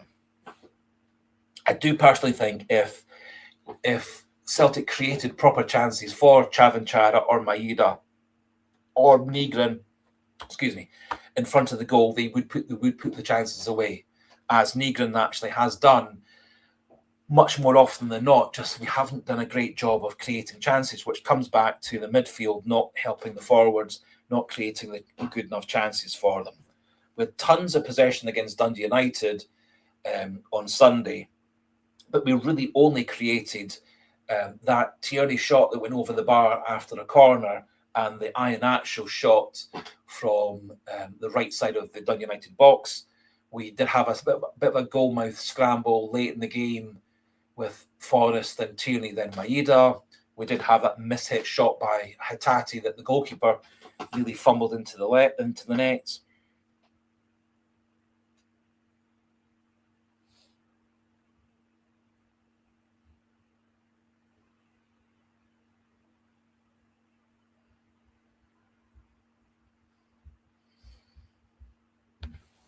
Well, being for goal, that's a very good talking point. I think Celtic have got the capacity if Engels comes back fully fit, if McGregor and Iheanacho and Oxlade-Chamberlain and Cvancara all get up to full fitness over these 10 days of the international break. I think if Alistair Johnston's able to come back for the St Mirren Cup final, hopefully Araujo recovers from his injury, Donovan recovers from his injury. I think Celtic have actually got a good enough bunch of players, given who they have to beat in these last 7 games, to win the titles. I think Celtic probably could go 6 wins and 1 draw, or 7 wins in the last 7 games.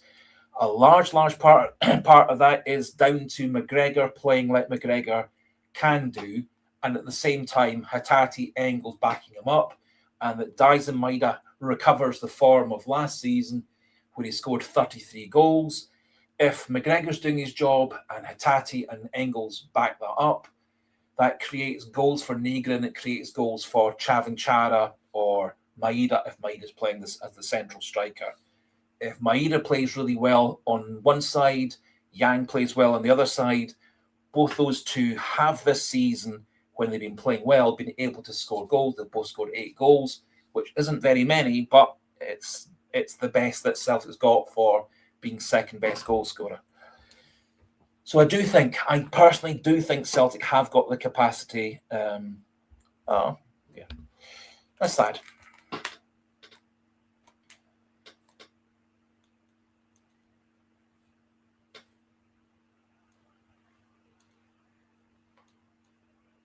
Right.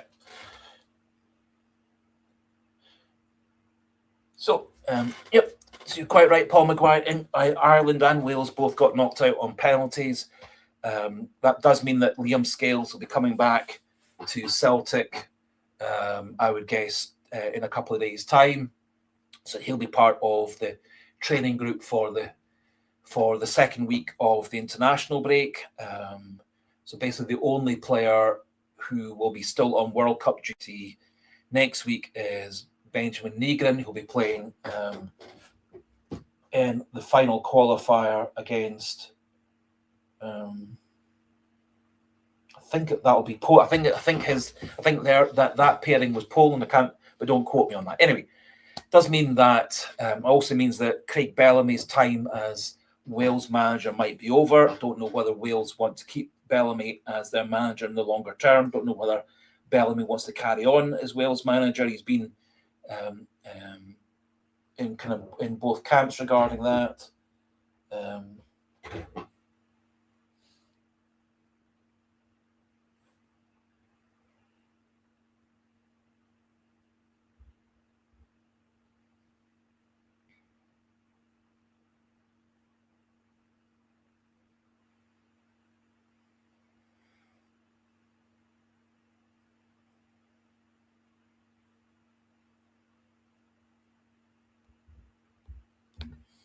Yes, Lawrence. Yes, Lauren. I've just caught up with your comment there. Sorry, I've not. There's been so many brilliant comments. It's not as if I'm ignoring anybody's comments. Just lots and lots of good comments. So I'm trying to filter through the comments as well as trying to keep up with the results for Wales and Northern Ireland and Ireland and Sweden and so on. Yes, I couldn't agree more, Lawrence. 6348. I have been massively disappointed in McGregor in most facets this season. I don't think he's been a good captain on the pitch. I don't think he's been a particularly good captain off the pitch. I do think he was very important in transitioning from Rodgers to O'Neill. He didn't seem to take any kind of role to transition from O'Neill to Nancy. That I think is, even if you don't like the system that Nancy was bringing in, I think as captain you have to be in public and on the training pitch, etc., 100% built in, paid into the system, 100% supportive, etc. And you have to be leading by example on the pitch. I don't think McGregor for most of this season has led us by example on the pitch. I think all the managers, Rodgers, Nancy, O'Neill, and O'Neill the second time around, I think they've all played McGregor far too much. There's been some games where McGregor could have come off after 60, 70 minutes with the game being won. I think there are plenty of games we could have started other players and used McGregor off the bench. Quite why we played McGregor against Auchinleck Talbot, goodness only knows, but we did. And given the fact that for the last 3 or 4 years, McGregor's had this chronic problem with his Achilles and calf, that the last 3 or 4 seasons has caused him to miss games. Now, this season, he missed a couple of games. He missed the Rangers game and the Motherwell game. And for me, he wasn't fit enough to play against Dundee United. And Celtic were kind of played that first half with 9 men because Iheanacho and McGregor were, for me, neither of them were anywhere near match fitness, physically, mentally, or in terms of being up to speed with playing professional football, having had, for McGregor, a couple of weeks out, and for Iheanacho, a very, very patchy in and out season since the injury in the cup final against St Mirren.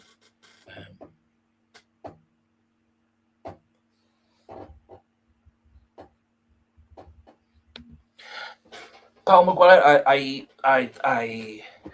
think all of us would be very open to admit that the pitch last Sunday at Tannadice, or whatever it's now called in the modern speaking, the pitch wasn't good enough. It was rutted, it was dry, it was sandy, it was falling apart. The ball didn't bounce properly, it didn't run properly. There was times the ball kind of took backspin and bounced back into play, such as the Hatate one, where the goalkeeper fumbled it, the ball bounced in the line and bounced back into play, rather than bouncing into the net. Several times the ball went to the touchline and kind of stopped or rolled along the touchline. So there was plenty. You can blame the pitch as being rubbish. However, by the same token, Dundee United found a way to play on that pitch. We should have played, got the ball forward, pinned Dundee United into their final third, stop them getting the ball at their final third, push them further and further back, which is kind of what they did to us, particularly in the second half. Instead, we had 2 tactics: short passes in midfield with a bank of 10 players to break through, or the other option was punt the ball forward for Iheanacho. Nobody was there to support Iheanacho, nor was Iheanacho really particularly cared to try and win the ball.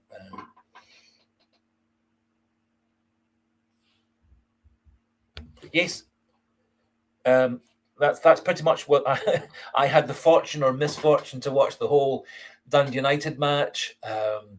And at halftime, if anybody had asked me, I would have thought, great, well, we've had our poor first half.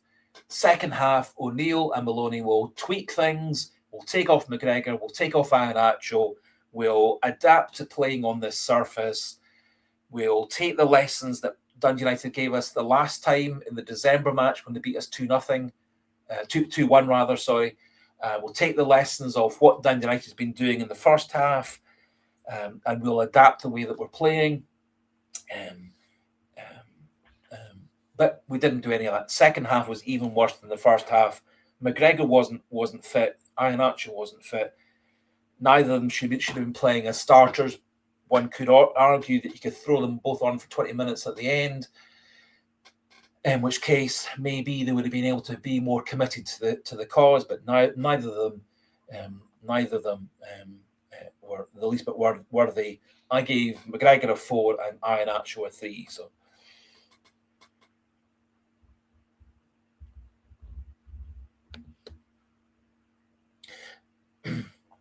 Both teams had to. Both teams had to play in that pitch. I was trying to say, Dundee United played far better on that pitch. And again, it felt to me watching that game, Celtic had one way of playing football, and the experienced players like McGregor, Scales, Tierney, Hatate, Oxlade-Chamberlain, Maeda, Iheanacho, none of them changed the way that they were playing. None of them changed the way that Maloney and O'Neill had set them out to do. Maloney and O'Neill didn't change anything during the game. First half, second half, half time. The substitutions were pretty much all like for like. And then we also got the complete farce of Colby Donovan goes off playing at right back. We've got an international right back in Anthony Ralston on the bench now. Anthony Ralston, the fact that Scotland have him as one of their best right backs is a really disappointing thing for Scottish football. Ralston, however, is experienced, he is dependable, and for me, it would have been far better to have not put McCowan on at that point, put Ralston on at right back, kept Hatate on for a bit longer, and if Hatate wasn't bearing fruit, then you then use McCowan instead. We put Hatate back to right back for about 10 minutes. We then put Yang on at right back for the last 15-20 minutes. It was completely higgledy-piggledy mad.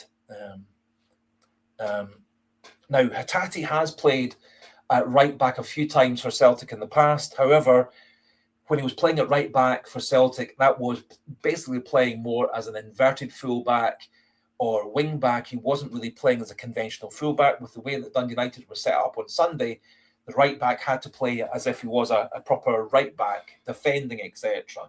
So Hatate, when he has played right back, actually most of the game Hatate played when he was playing at right back. I think he's actually scored 1 or 2 goals that game. We're actually played much more as a right wing back in midfield and not really having to defend very much.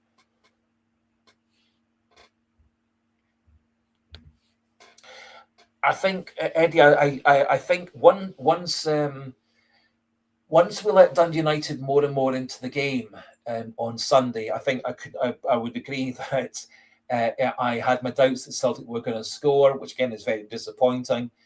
If we think back to around about the 15th minute, Kieran Tierney had a brilliant chance from about 6 or 7 yards out, a knockdown by Benjamin Arthur after a corner. Tierney from about 6-7 yards, perfectly placed, blazed it over the bar. We then had that shot from Iheanacho around about the half-hour mark. Second half, we didn't really have a proper chance at goal. We had the Hatate cross that the goalkeeper fumbled. That was probably the closest Celtic got in the second half. And then we had a scuff shot by Forrest that rebounded to Tierney, whose shot got blocked to Maeda, who then scuffed his shot and the goalkeeper saved it. We didn't really look like scoring a goal from the Iheanacho chance onwards, from about 60 minutes onwards. Yep. I couldn't understand it. Now, what I was thinking when we put a midfielder on to replace Colby Donovan was, oh, good, we're going to go to a back three. We're going to use Arthur. We're going to use Scales. We're going to use Tierney as a back three. Now, and then we're going to push forward. We're going to use Yang or Hatate or somebody as a right-sided midfielder. in a sort of 3-5-2, bringing Maeda back a bit deeper, or bringing Chineki back a bit deeper, etc. But instead, we stayed in the 4-3-3, and we had a player who's not the best defender, and he's up against a proper wide player.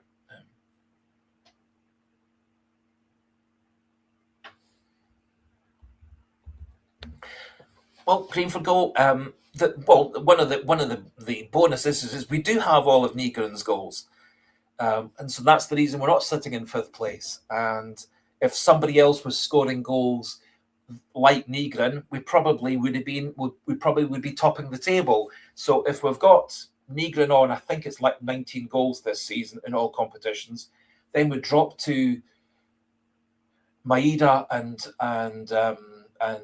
Yang on 8, and then we got a few midfielders like Chineki on 5. We've got Tierney on 5. So getting 5 from Chineki, 5 from Tierney, half a dozen from Engels, McGregor, Hatate, that's all super. But we really need somebody else to be scoring the 20 goals per season, like Nygren is on par for. So if we hadn't got Nygren to score goals and etc. So we in essence, all we can really deal with is what we've got. So we have got Nygren's goals this season. Those have won us games and drawn us games. We have scraped goals from other players this season, enough to win games. Maeda's chipped in a few, but not nearly as many as last season, obviously. And McGregor's goal output this season started well, but has really, really tailed off. We've not had a lot of goals from Hatate, Engels, apart from his penalty kicks. We've not really had an awful lot of goals from set pieces. People like Arthur, Murray, Scales, Trusty haven't scored an awful lot of goals at the other end. They have scored the odd goal here and there, but not really proper outputs. You think teams like Hearts get so many goals from their back four, from corner kicks, free kicks, high balls into the box. Rangers actually get a lot of goals from set pieces as well. Our set piece goal ratio has been rather poor.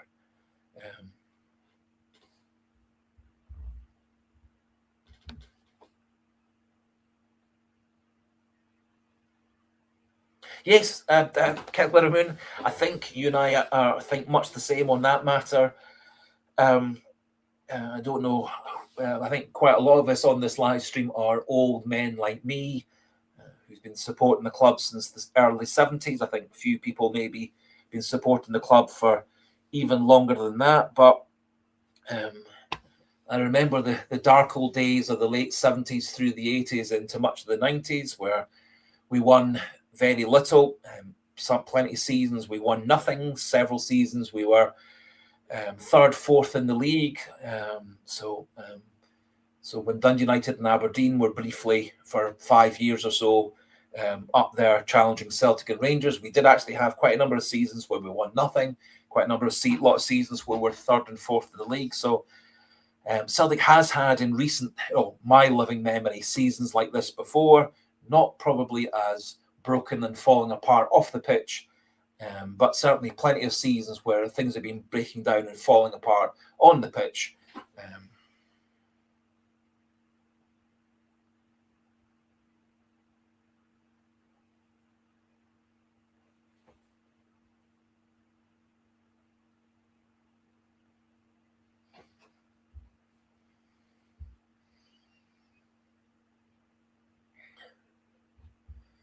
Yes, couldn't agree more. So, Eddie, much like you, Celtic are my football club. Win, lose, or draw. I will keep on supporting them.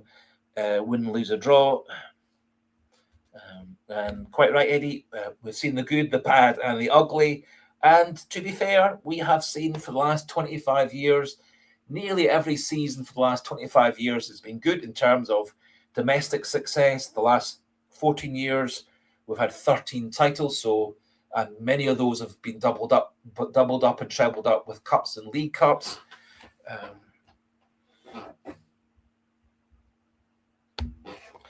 Sligo boy, in that case, you've been supporting Celtic for one 1 year less than I've been alive. So great dedication for being a Celtic supporter for 58 years.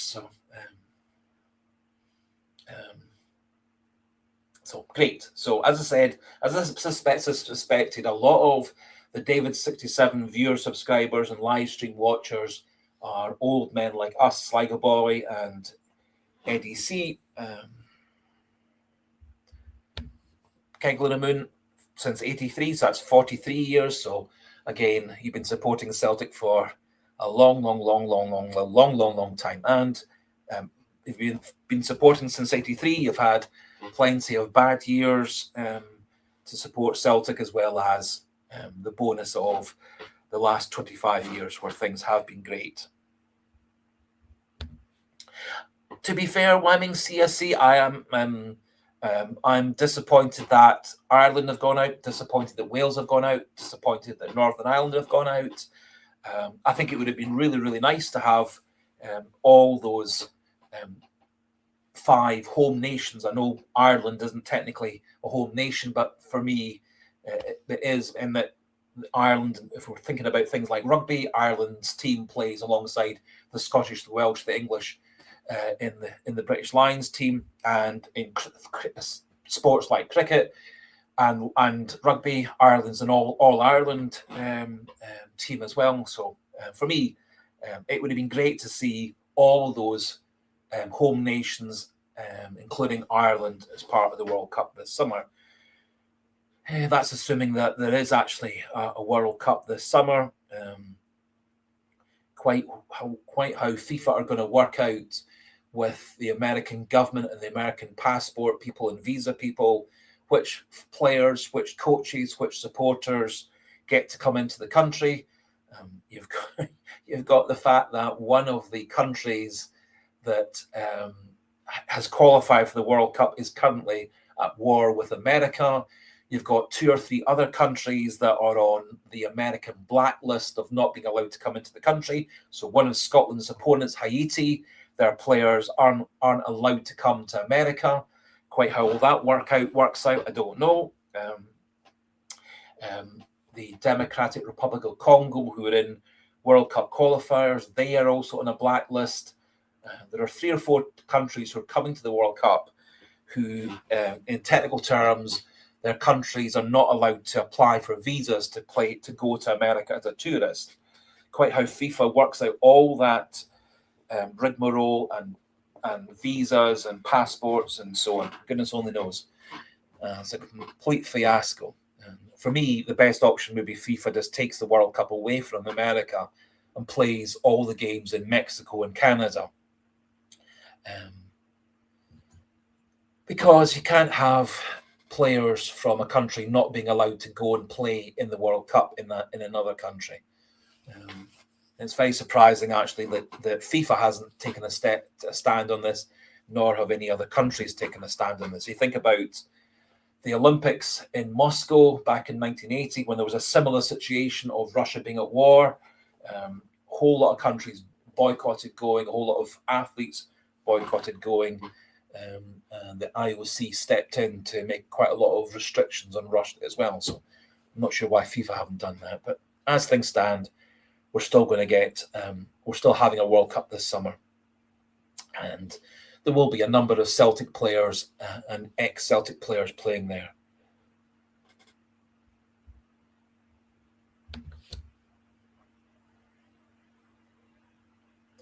I would right. And the John Barnes team wasn't very good, but the Liam Brady team wasn't very good. The Lou Macari team wasn't very good. The Tony Mowbray team wasn't very good. Obviously, the Wim Janssen team won the title. We then handed over to Joseph Venglos, who handed over to John Barnes, who then handed over briefly to Kennedy Leash, who then handed over to Martin O'Neill. So I don't think the John Barnes team was very good, nor do I think Liam Brady's team, Lou Macari's team, Tony Mowbray's team were very good. Now, they admittedly were playing against stronger opposition in Rangers at that point, but yes, Kegler would completely agree. Macari, Brady, Barnes, Mowbray. I think all those years Celtic were certainly were poor.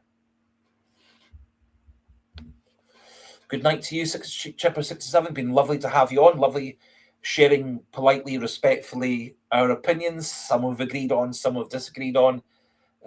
So great to have you on.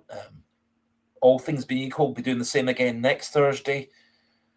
By that point, we'll know quite who's going to the World Cup. We'll know if all our players have got through the friendlies and the World Cup games uninjured. Some of the players will have a long flight back. Viljami Sinisalo is coming back from New Zealand. Austin Trusty is coming back from Australia. From America. Alistair Johnston is coming back from Canada. Luckily, Yang, although his first games across in Asia, his second games in Austria. One of the bonuses is that Dies Maida, his 2 games are in Britain, as obviously are Tierney's and Ralston. So we will actually have quite a number of players making long trips back through the midweek. Happily, a few of them will be coming back from nearer countries. Yes, I think Stilian Petrov is probably one of the only positive points from people brought in by John Barnes. Lubomir Moravchik, one of my all-time favourite players, came in under Joseph Venglos. It's a shame that he came to Celtic so late in his career. If we'd had him maybe 5 years earlier, I think he really would have turned into one of Celtic all-time greats. Absolutely one of my favourite players, a magical player.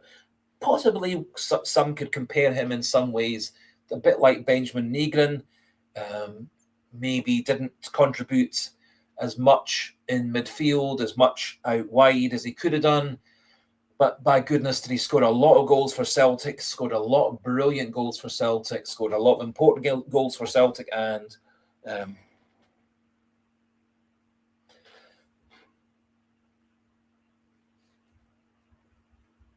yes, yep.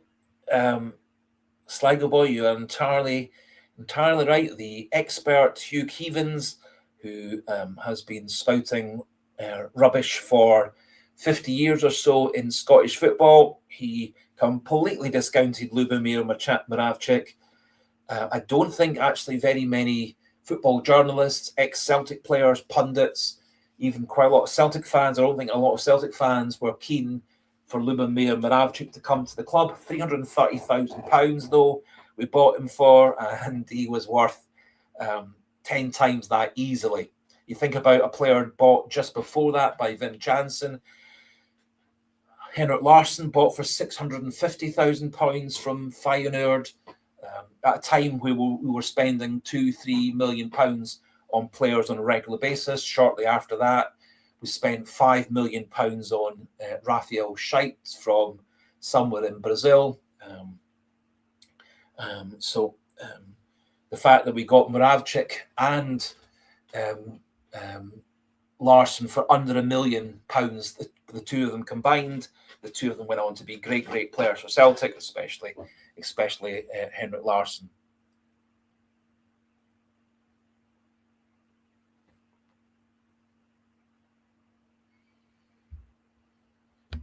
Dexter, I can't remember. I can't remember who the other Bulgarian that came at the same time as Petrov. I'll see if I can find it on the internet.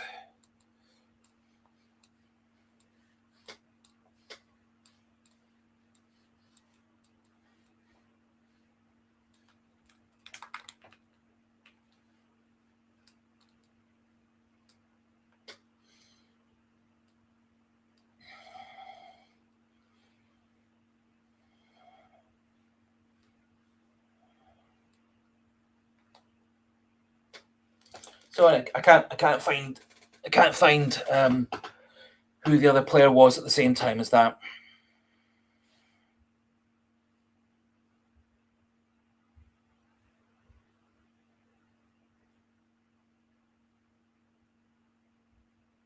Yes, and Eddie, I would argue, I would agree with you. Sorry, I would agree with you. Sorry, that Henrik Larsson probably one of the greatest signings in the history of football. He had a decent career in Swedish football, a decent career in Dutch football, which is where obviously Willem Jansen knew him from. And as I said, £650,000. If you think about how much, if let's say Henrik Larsson was playing for Celtic at the moment, or playing for anybody at the moment, he's the kind of player who'd be going for 50, 60, 70, 80 million pounds. The fact we got him for 650,000, the fact he scored all those goals for Celtic, helped us win all those trophies under Wim Jansen, then obviously under Martin O'Neill, went on to success with Barcelona and Manchester United after leaving Celtic as well.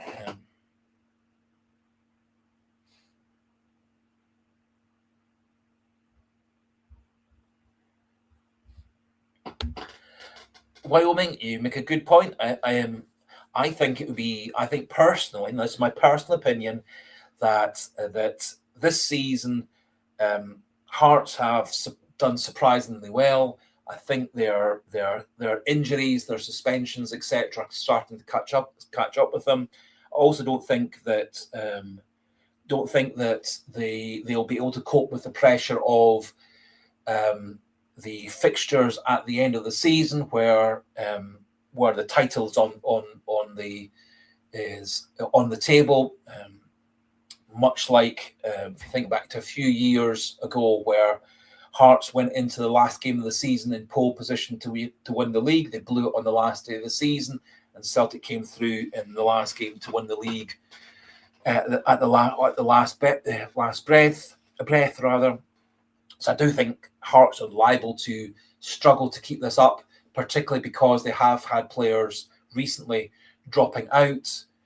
They have got Shankland back, they've got Devlin back, but those I think are going to take a bit of time to get back into the side. They've got quite a number of suspensions and injuries in their back four. They've had some disruption in midfield. Quite a lot of their signings, both in the summer and in the winter more particularly, haven't really come forward as really to fill in those gaps. So when they were missing Shankland, a couple of forward players that they bought in the summer and the winter haven't really stepped up to replace Shankland. They luckily, for Hearts, have had Braga over that time. For me, Rangers, again, a very inconsistent side this season. They've drawn an awful lot of games this season. They haven't lost anywhere near as many games as Celtic, but Rangers have drawn an incredible number of games this season.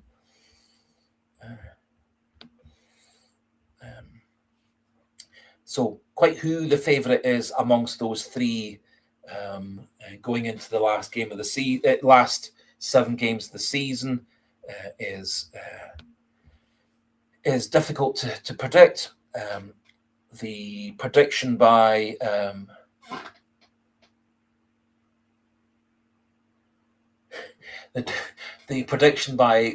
McGregor that Celtic needed to win 5 or 6 games.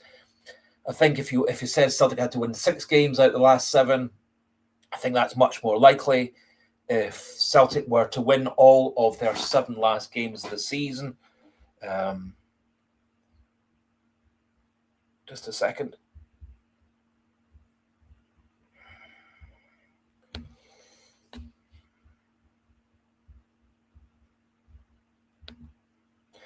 So Celtic's last 7 games of the season, we've got Dundee on the 5th of April, the Sunday after the international break's over.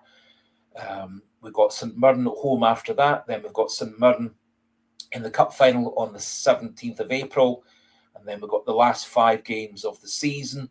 The good thing is that in the last 5 games of the season, we will have Hearts at home, we will have Rangers at home, and we will have one out of Motherwell, Hibs or Falkirk, probably Hibs or Falkirk.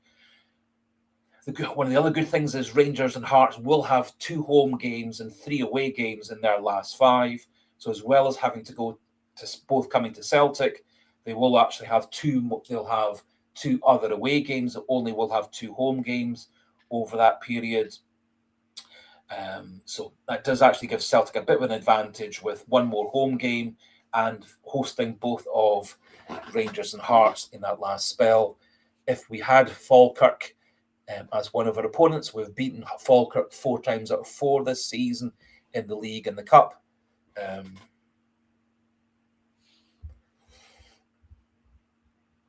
So there are many aspects that would suggest that Celtic do getting, if we got into the last 5 games there or thereabouts. Eddie, see, I think you could have a lot of truth there. That if we beat Rangers and beat Hearts, obviously that's good. If we beat Rangers and they win all their other games, we're going to finish above Rangers because they're only a couple of points ahead of us. So if we beat them, we will have 1 more point than them. For Hearts, what we require for Hearts to do over these 7 games is lose to us and draw once, be it against Rangers or any of the other teams they're playing, or if they lose to us and lose to somebody else, be it Rangers or anybody else, and we win all our games, we win the title. So I think there is a strong truth in if we beat Rangers and we beat Hearts, it does actually put Celtic in a good position, although they do have to actually then beat everybody else nonetheless.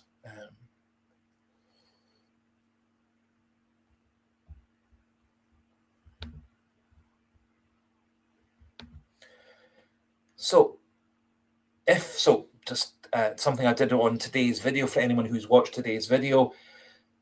So as things stand, Celtic have got 7 games to go. 7 wins gets us to 82 points. So if we win all our games between now and the end of the season, we get to 82 points. If we win all 7 games, that means we have beaten Rangers and we have beaten Hearts.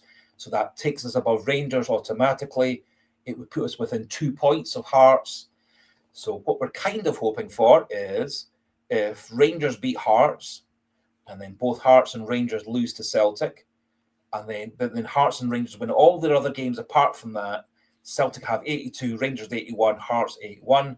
If Hearts beat Rangers, we're then relying on Hearts losing to us and then Hearts drawing or losing against somebody else. Now, I think Hibs have proven this season they're good enough to beat or draw with Hearts, as have Motherwell, as have Falkirk.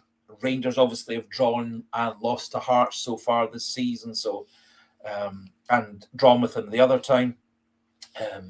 So I think there is the capacity for those sorts of things, and in some ways, actually, the best result between Rangers and Hearts would be for Rangers to win, because that would then give us the scenario: if we win all our games, we beat both Hearts and Rangers, and then it would be back in our hands.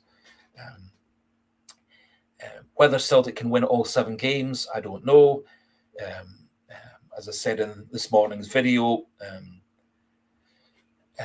we have against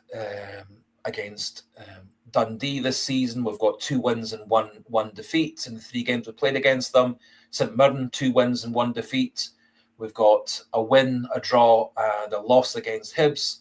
We've got 4 wins against Falkirk, and against Motherwell, we've got 2 wins and 1 defeat. Rangers, we've beaten them twice in the cup, drawn with them twice in the league, and lost to them in the league. Hearts, obviously, we've lost to them twice and drawn with them once. So I think the keys, as somebody was saying there, beat Hearts, beat Rangers, and then that does actually put Celtic much more in control of their own fate. If we look at the games between Celtic and Hearts, both the draw 2-2 or the 3-1 win, in the 3-1 win in the first half, we had plenty of chances actually to have won that game against Hearts. We unfortunately gave away a stupid goal towards the end of the first half. We gave away a stupid goal towards the start of the second half against Hearts. Rangers will miss so many chances in that first half.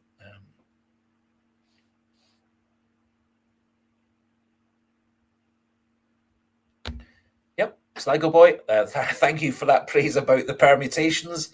As I say, Celtic win 7 out of 7, which, given the past results earlier this season, given the fact that I don't think Celtic's players are worse than Hearts or Rangers players.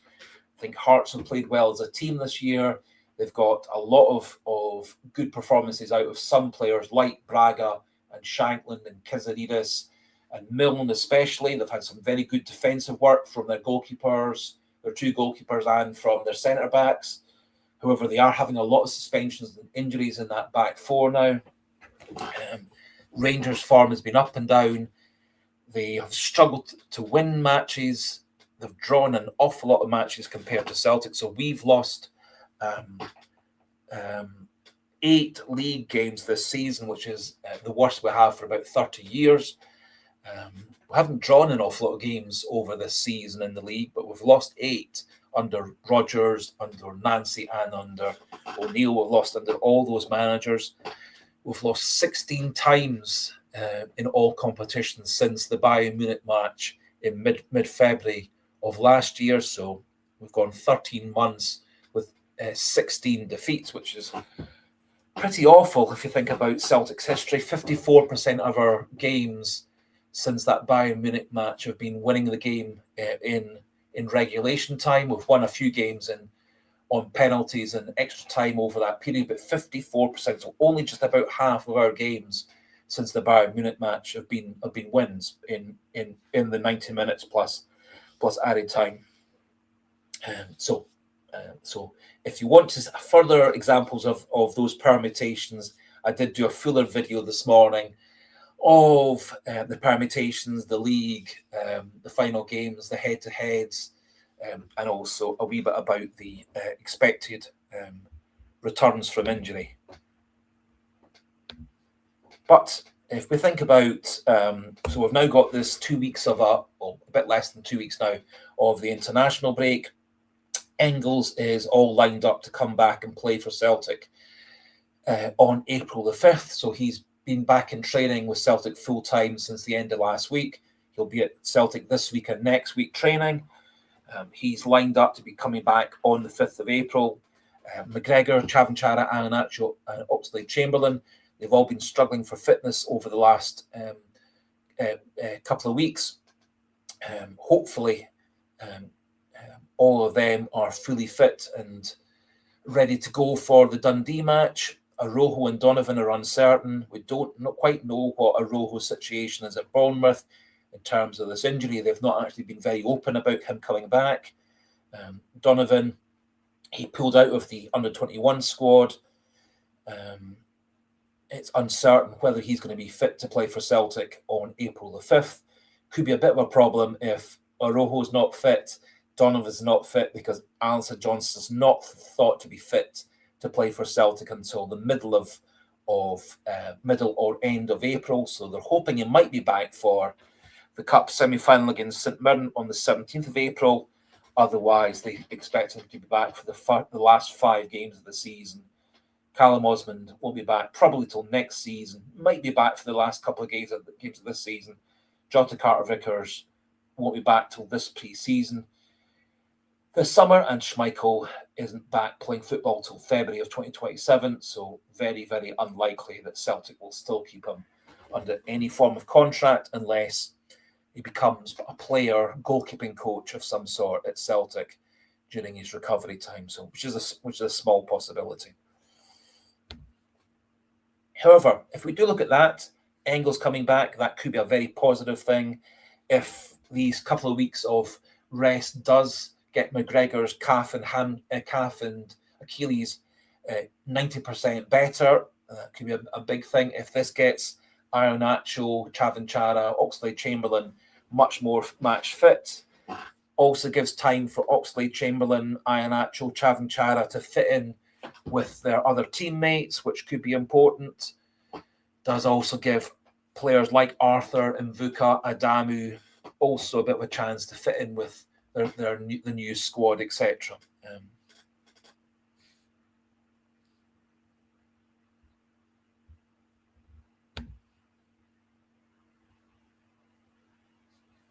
Yes, I couldn't agree more.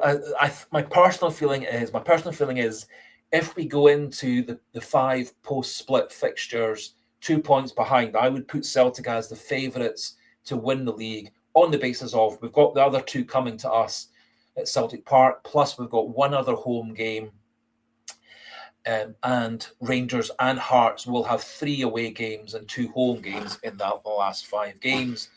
And obviously, Hearts and Rangers are liable to take points off each other. As I said, possibly the best result, and I know it's quite difficult for Celtic fans to get their head round this, but probably the best result for Celtic in the Hearts-Rangers game would be for Rangers to win, because that means if Celtic win all their games, they automatically will win the title no matter what Rangers or Hearts do in their other games.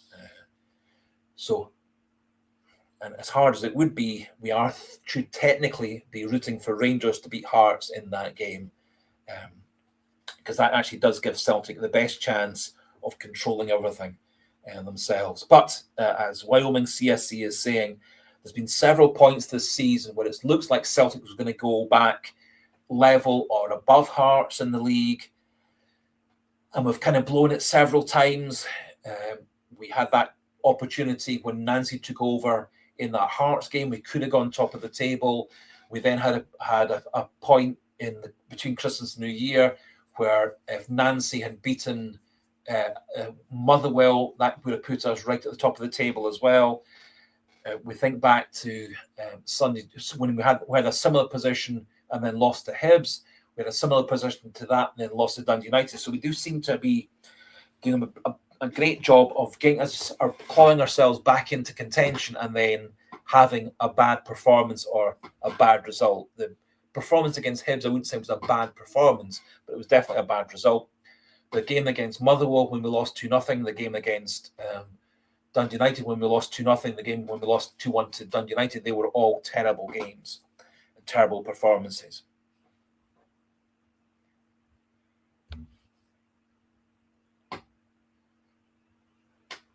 Yes, and that's a really good point, Sligo Boy. In essence, we all tend to live a wee bit in the past when we really should be thinking about the now and thinking about the future. I think Celtic, on paper, have, despite the fact there are a lot of deficiencies in our squad, I think Celtic actually have a lot of experienced players who have played these sorts of fixtures under big pressure, come through to win the league. In Rodgers' first season, second time around, the 23-24 season, we won the league with 1 game to spare. So we won it with that 5-0 win against Kilmarnock in the second last game of the season. We did win the league a bit earlier the season before under Postecoglou, and then last season we won the league a bit earlier under Rodgers. Postecoglou's first season, we took it right to the end of the season, winning the league with the draw against Dundee United away from home. So a lot of Celtic's players have actually experienced the last 5-7 games of the season where you have to win all or most of the games. And none of the Rangers players, apart from maybe Tavernier, have really experienced that sort of pressure. None of the Hearts players have ever experienced that sort of pressure as well. So, and I honestly don't think that there's any players in the Rangers team or the Hearts team who are or thinking about all those 2 teams as a whole. I don't think they're 2 teams put together on a whole as good as Celtic's team if Celtic's players are playing to form and are fully fit.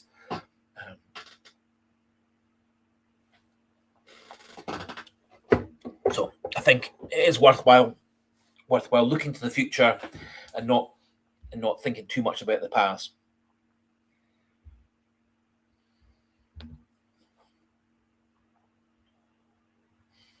Yes, the Dundee United 4-0. That was a really good performance. If you think about the Aberdeen win, beating Aberdeen at Celtic Park 3-1 with those 2 late goals, we actually played Aberdeen completely off the park. We hit the bar. The goalkeeper made 3 or 4 brilliant saves. We hit the post and the bar about 3 or 4 times.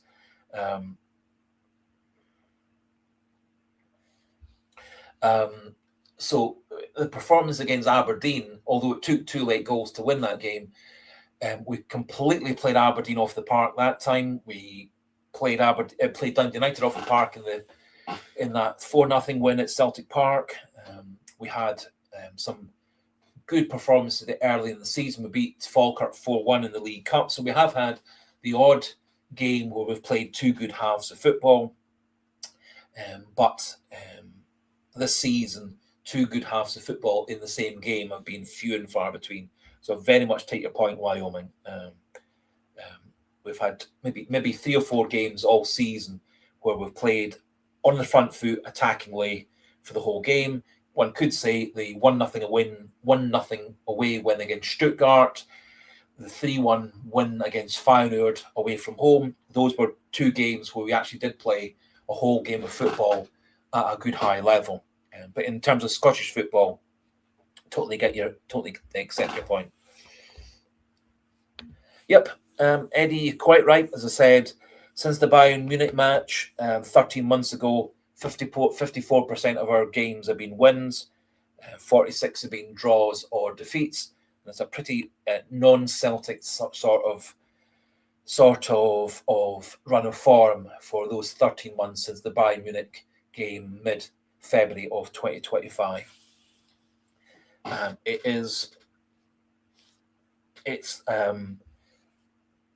I would. So we can put blame on the board. I'm not going to go to defend the board and say they don't deserve plenty of blame. They do deserve plenty of blame. I think there's also been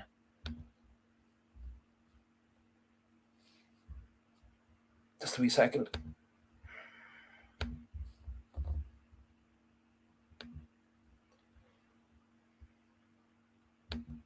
Yep, sorry. Just had a wee problem with my screen there. Sorry for the wee delay there.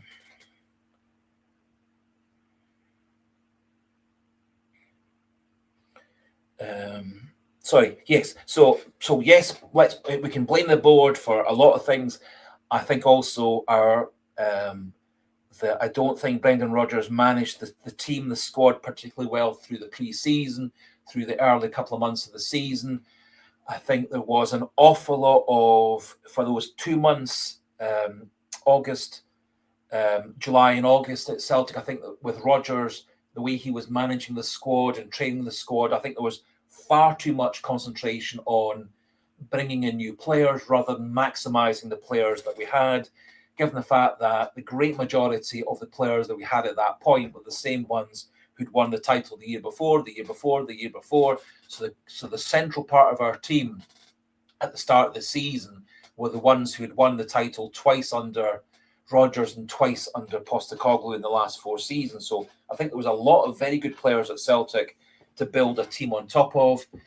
But Rodgers, for me, did get rather fixated in bringing in new players, and we seem to bring in not an awful lot of quality. Now, that's partly the board, partly the scouting, partly Tidsdale, partly Rodgers, partly lots of other people. And I think also a lot of Celtics players this season, for one reason or another, have underperformed. Hatate, Maeda, McGregor, all being good examples. And I think maybe 1 or 2 players have overstayed their welcome at Celtic as well. So multifactorial.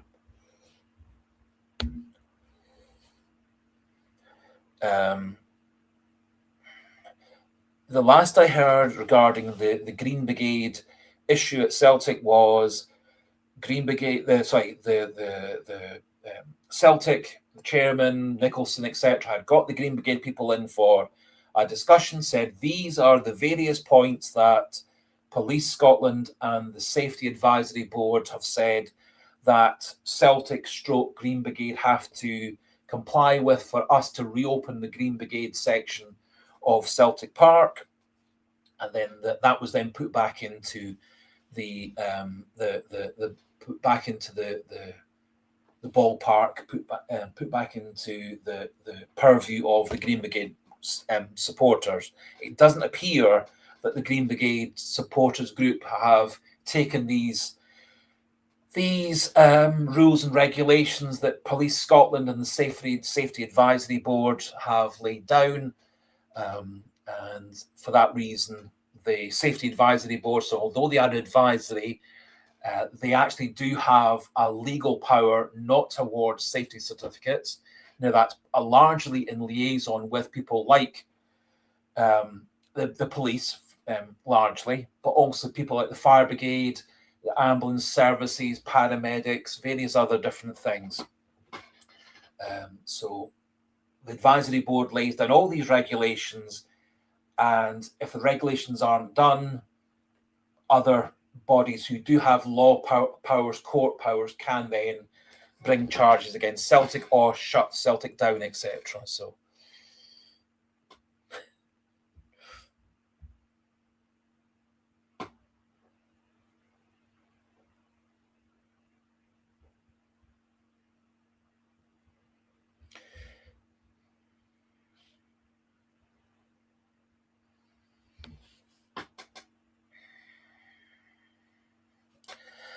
the question, I know Martin O'Neill, when he went back to speak to Simon Jordan and Jim White on that radio show and Talk Radio, did say that he would have stayed at Celtic longer.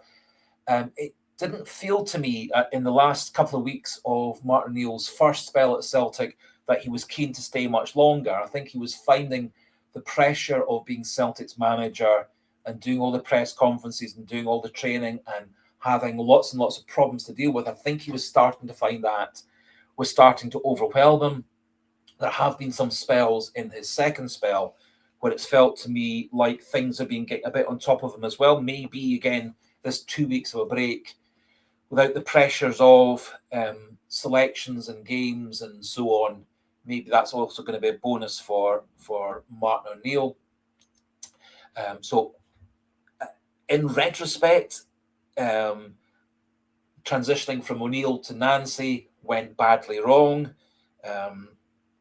Whether Martin O'Neill could have stayed as being Celtic's manager from October, November, all the way through 8 months. That would have been 8, 9 months as Celtic manager. Whether O'Neill could have done all that time as a manager of Celtic with all the pressure building up and up and up and up on him, I don't know.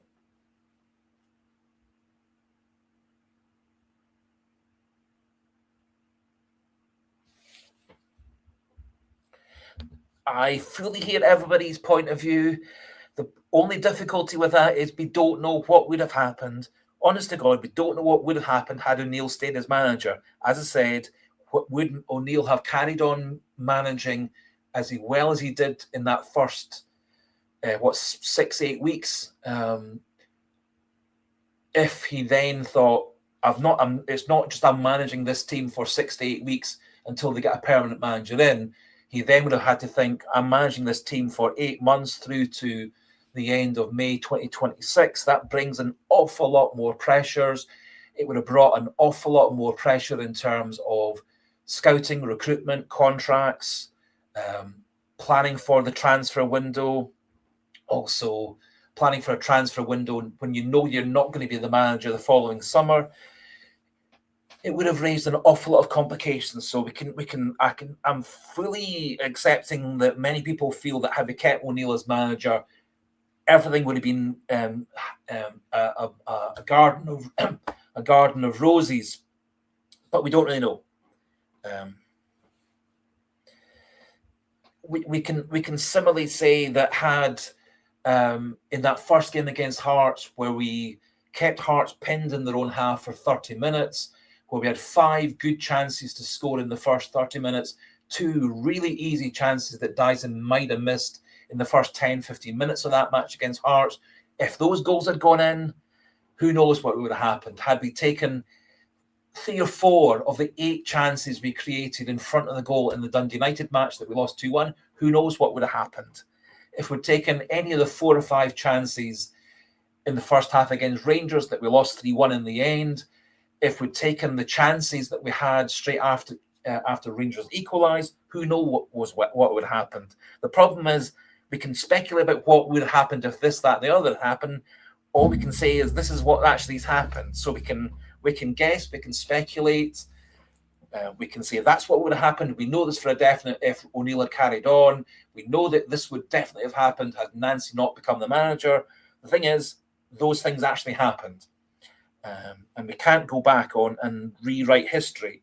If we did have a time machine and it could take us all back to the end of November when O'Neill left for Nancy to come in, and then change that and have O'Neill for the rest of the season, then we could actually say what would have happened had we kept O'Neill. We don't do that. We can't go back in a time machine.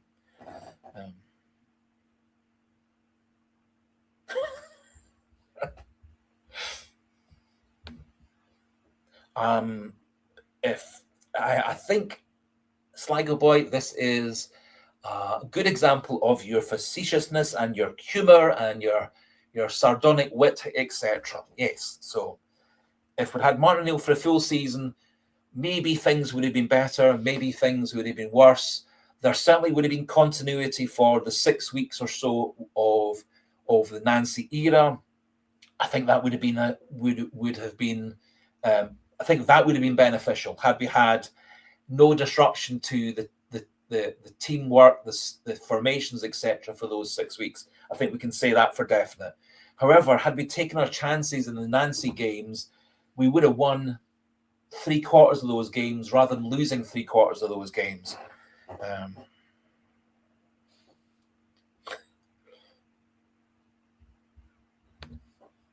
Yes, I'm planning a video in the next couple of days that does look at Celtic's success rate in front of goals. People like Maeda, Cvancara, Adamu, Kenny,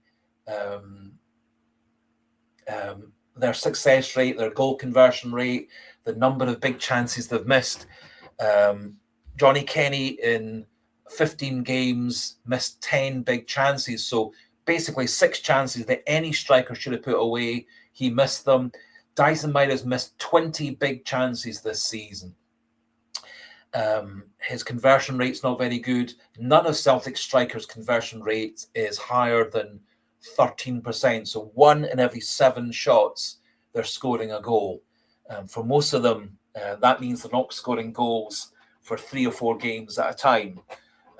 Adamu scored that 1 goal in the cup game. He's scored no goals in the 4 league matches that he's played in.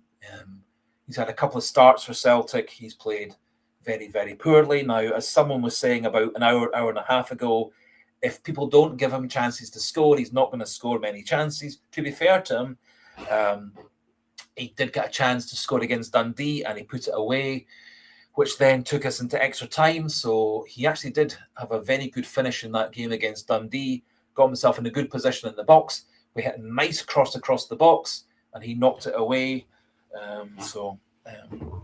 And when we have given Cvancara chances in front of the goals, he has put away a fair number. He's only missed 2 or 3 good chances to score in his time. Just he's not been given as many good chances to score as Maeda and Kenny and Iheanacho all were at the start of the season under Rodgers than under Nancy.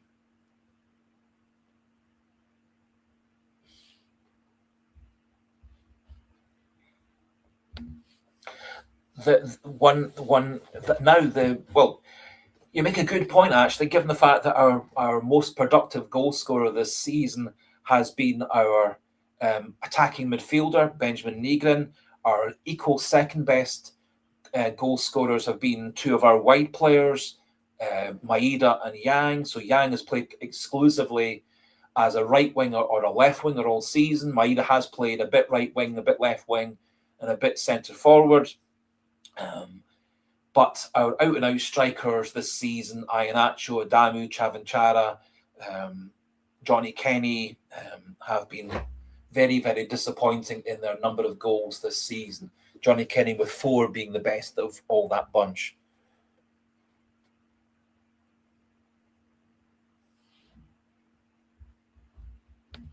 So, to be fair to Dyson Maeda, last season we played him half the time as a winger, half the time as a centre forward. He did end up scoring 33 goals for us last season, so he did score a really big number of those goals as a centre forward, particularly in the second half of the season when he kind of took over the role from Kyogo. Yep. So Negrin, I've been saying all season, particularly under the Brendan Rodgers third of the season, that we were playing Negrin in completely the wrong position. He wasn't cut out to be an out-and-out midfielder. That's the way that Rodgers wanted him to play.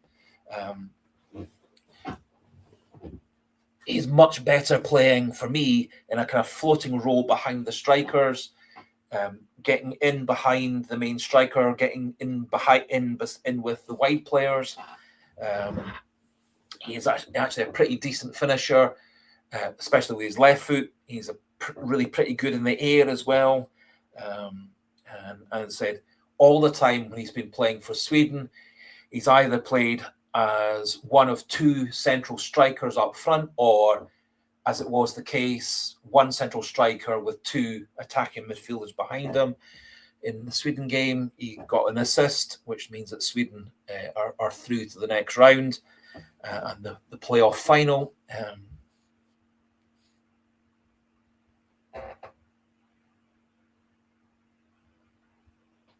Yep, and Negrin's actual transfer fee was under £2 million.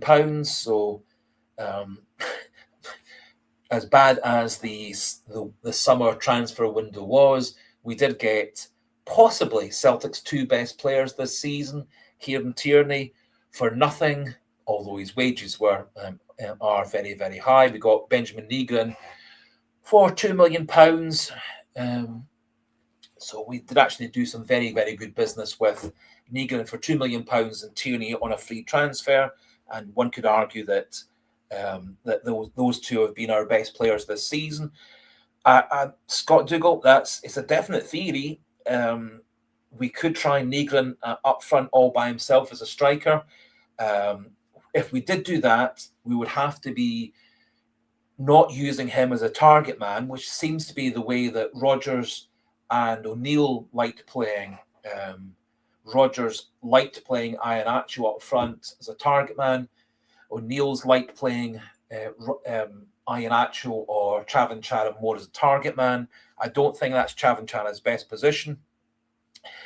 If we were going to play Negrin up front as a striker, which is a perfectly reasonable thing to do, I think, he has shown he's the best finisher Celtic's got in the team, we would have to play in a different way, play a bit more like we would do if we were trying to feed Dyson Maida last season, or Kyogo or Giakoumakis in previous seasons, or trying to feed Adam Ida when he played last season for us. We could use high balls into the box with Negrin's height and ability to header, but we'd have to stop playing using the striker as a target man. It doesn't work with Maida. It's not worked well with Cvancara. It's not worked well with Iheanacho, but it does appear that O'Neill is very keen to keep on coming back to that system.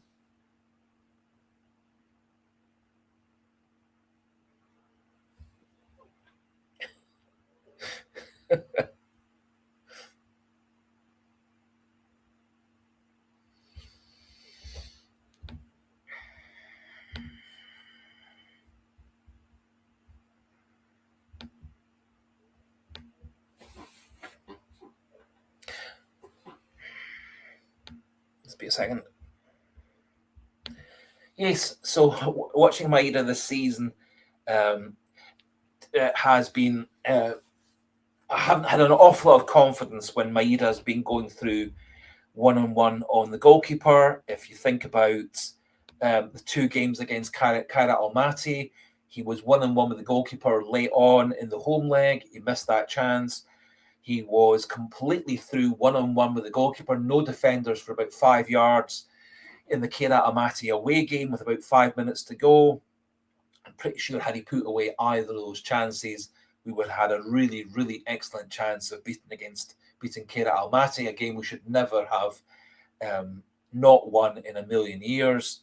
However, I don't think Rodgers had Celtic properly set up for those two games. I don't think Rodgers had done his homework for those two games, or Rodgers' staff hadn't done their homework for those two games, because we didn't seem to know how Kairat Almaty were going to play, even though that's exactly how they played all their 6 preceding European Champions League qualifiers before our game was exactly the same way that they tried to play us in the 2 legs. So,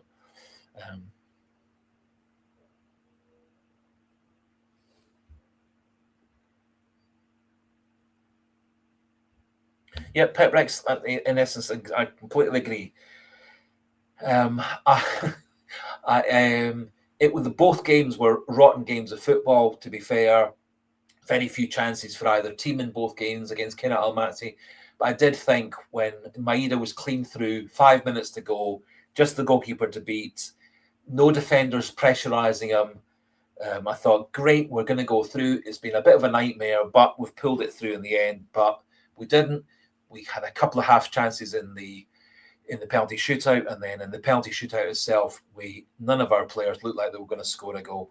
And in fact, very few of them actually did convert their penalties.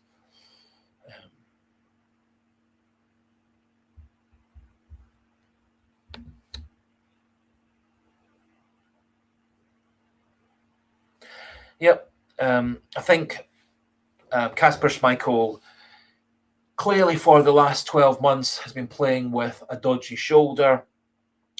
It does sound like over that 12 months, his shoulder did have some spells where it was pretty good, although not 100%. I think, again, in retrospect, probably what Celtic and the Danish Football Association should have done is said last May, June, let's get Kasper Schmeichel some form of shoulder operation, fix what's been damaged to his shoulder back in April time, March, April time. Will not be able to play Schmeichel for Celtic or for Denmark for August, September, October, November, but he could be back for Christmas. He'll definitely be back for January, and then we would have had Kasper Schmeichel 100% fit for the second half of the season, and then obviously he would have been fully fit for the Danish team. It sounds like he tried to soldier on with injections all the way from the start of this season all the way through to a few weeks ago. And it does sound like in the game against Stuttgart, he significantly worsened his original shoulder injury by landing on it doing a dive. So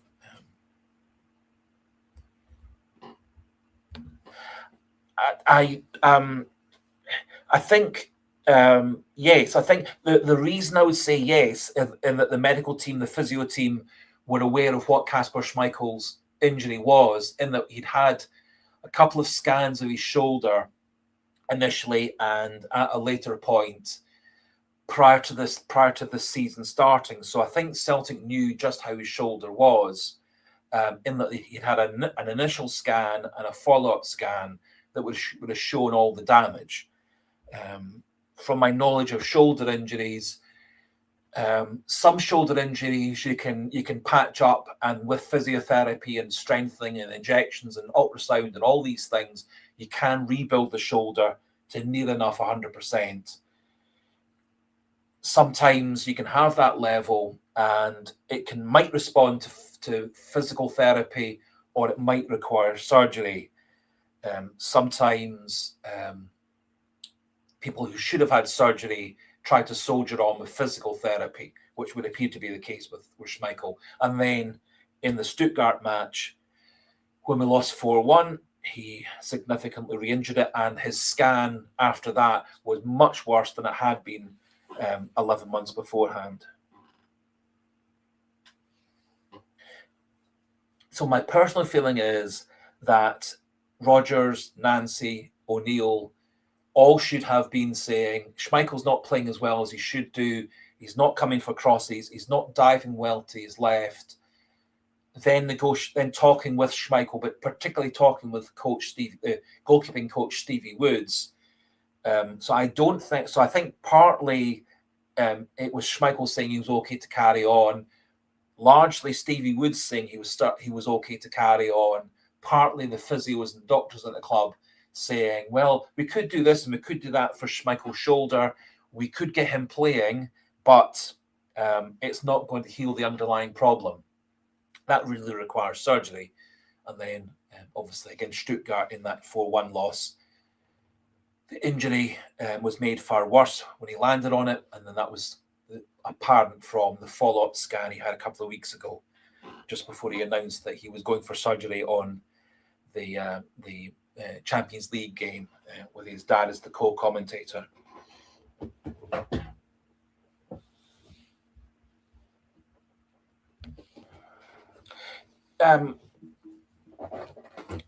Possibly Pat McLaughlin. Maybe that was there definitely were strong rumours that Stevie Woods and Wilfred Nancy had fallen out. I think had Wilfred Nancy carried on being Celtic's coach, which of course he didn't do, that probably at the start of 2026, so around about January time, I suspect that Nancy probably would have brought in his own goalkeeping coach and moved Stevie Woods on. The fact that Martin O'Neill came back meant that Stevie Woods carried on in his job. Someone was saying that Stevie Woods will be leaving Celtic at the end of the season no matter what. I haven't actually seen that confirmed. All I know is he still is Celtic's goalkeeping coach. So for me, part of the day-to-day blame would be down to Schmeichel. Part of the day-to-day blame would be down to Stevie Woods, who really is supposed to be the goalkeeping expert. And then, obviously, the input from the physios and the doctors, all that kind of thing. And as most things are at Celtic, is kept behind the scenes. The press conference statements that Rodgers, O'Neill, Nancy make regarding injuries are always very vague, non-specific. So we never really properly know quite what's going on.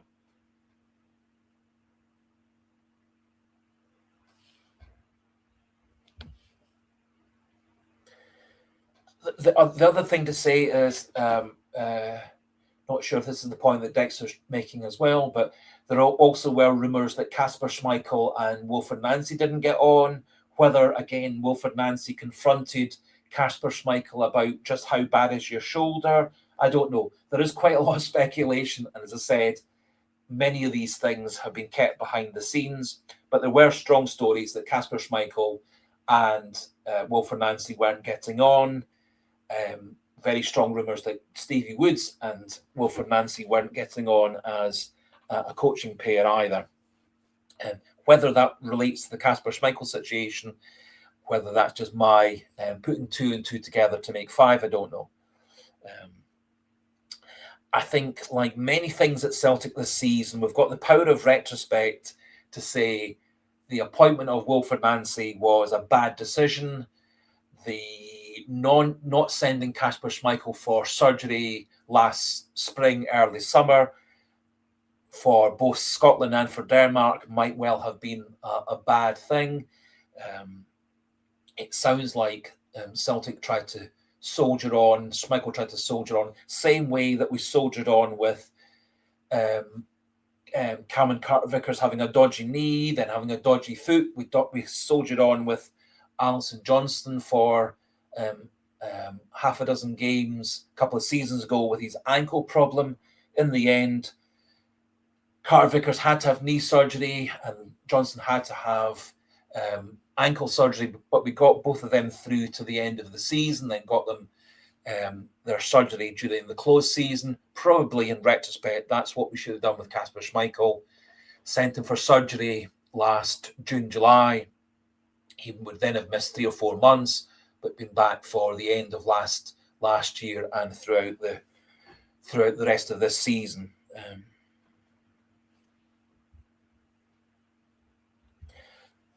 Wyoming CSC, it's for me.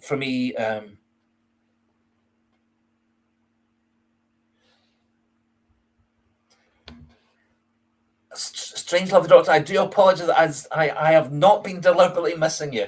One of the problems is there are so many brilliant comments flashing through the comment box, particularly when you've been making good comments, that I haven't actually come back to them. I do apologise. I have not been missing. I've not been deliberately blocking you, deliberately ignoring you. I've noticed your comments 2 or 3 times and thought, oh, I'll come back to that in a couple of minutes' time. But by that time, your comment's gone off the screen. Twice I've actually gone back to try and find your comment and not found it. And then just kind of kept on talking about what I was talking about at the time. So I do apologise. I'm not blocking you. I'm not ignoring you. I'll do my best to try and purposely put your comments up the next time you comment. Yes, I completely agree. I was surprised at the massive loyalty that O'Neill was having to Kasper Schmeichel. And it seemed quite clear, despite the fact that Sinisalo had kept goal really, really well in a series of games, O'Neill was just waiting to get Kasper Schmeichel back into the team. You think about the press conference, and O'Neill was talking about, oh, yes, Kasper Schmeichel was back in training today. That was on the Friday. And then was non-committal about who was going to be the goalkeeper for the next match. Can't remember what game that would have been. Possibly the Rangers match, maybe. So it did sound like O'Neill was desperate to get Kasper Schmeichel back into the team, even though Sinisalo had several games playing very well. He played very, very well against Stuttgart away from home. One could say that he was one of the strong factors in us winning that game 1-0. He made some super saves. He also seemed to make the defence much more confident. The games against Rangers, the 2-2, and the cup game, the game against Motherwell, we looked a lot more comfortable and confident with him in goal. I don't think we could blame Sinisalo for either of the two goals on Sunday against Dundee United. Both goals were deflected.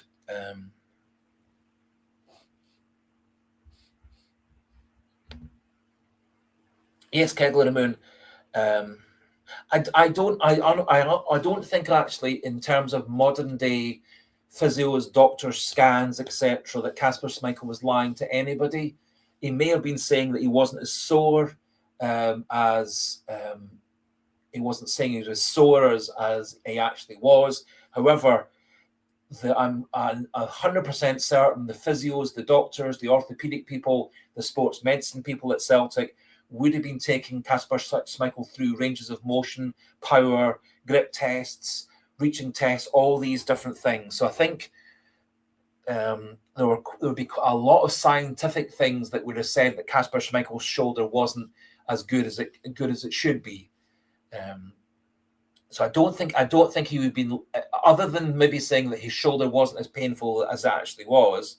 However, if you're taking painkillers and getting injections into your shoulder is also not that sore because you've got the painkillers and you've got the steroid and the anesthetic injection in your shoulder. So anyway, I do, however, fully agree with the way that it was announced live on a midweek sports show with Kasper Schmeichel's dad by his side, being interviewed by, was it Jamie Carragher and Thierry Henry on whatever channel that was. That was completely wrong. It should have been put out as a statement by Celtic. It should have been put out as a joint statement by Kasper Schmeichel and Martin O'Neill or Nicholson or whomever.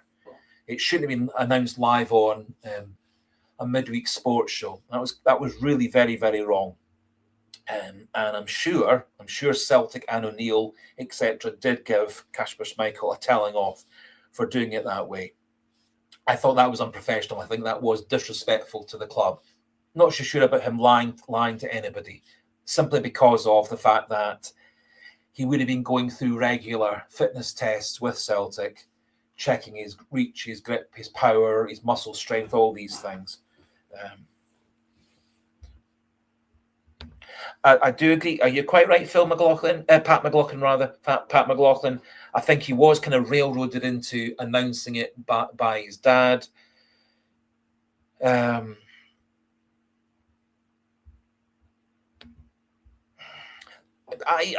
personally had the feeling, I've only actually watched the little sequence the one time. It kind of felt to me that his dad knew that the shoulder, that he was going to get an operation on it, and the shoulder was much worse than the first couple of scans had shown. However, I don't know the full ins and outs of that.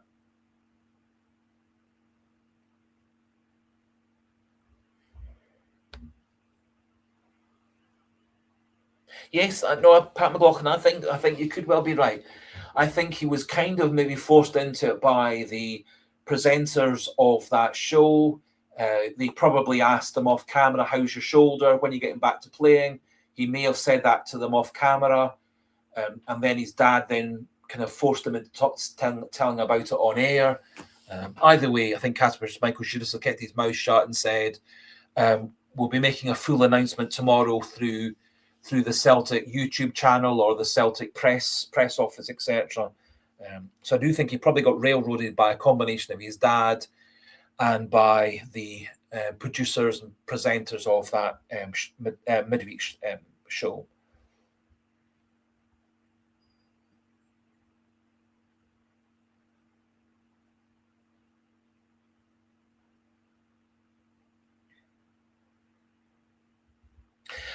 To be fair, Keglerman, as you're saying, Kasper Schmeichel actually has made throughout this season a lot of good saves that's kept Celtic in various games. One of the first ones that comes to mind was the game against Falkirk, which we ended up winning 1-0 with the sort of scrappy Benjamin Nygren goal. However, in that game, Kasper Schmeichel made 2 or 3 very good saves. There was a point-blank save he made with a few minutes to go in that game. I think it was the Sturm Graz game that we won 2-1 when he made a great save late on.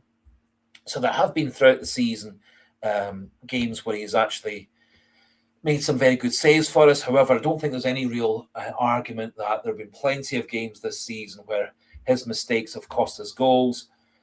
One could blame him for 2 or 3 of the goals against Rangers in the 3-1 defeat. He was partly at fault for the first Motherwell game, a goal in that 2-0 defeat. He didn't have the best of efforts to save the first or second goals, or even the third goal against St Mirren in the League Cup final. In all 3 occasions, he had a chance to make that save, but failed. And against Stuttgart, one could fault him for many of the goals. Probably the first 3 goals against Stuttgart, you could put the blame down on him. And there have been certainly 2 or 3 other games where it doesn't appear that he can dive to his left.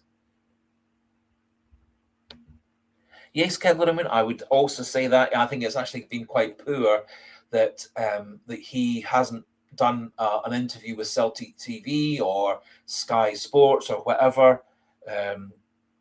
There would have been absolutely no problem at all with him doing a joint interview side-by-side, press conference side-by-side with Martin O'Neill before a game, after the game, etc. But none of those things have happened.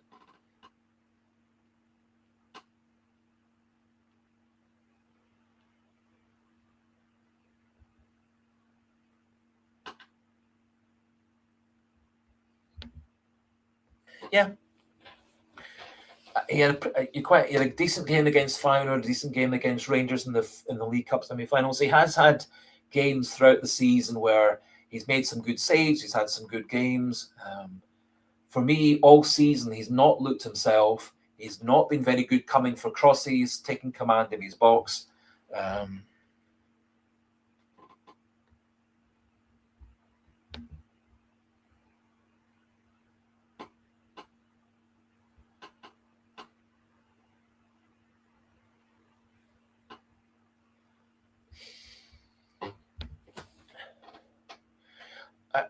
That might be a factor. I honestly don't know where Kasper Schmeichel is in terms of caps compared to his dad, Peter Schmeichel.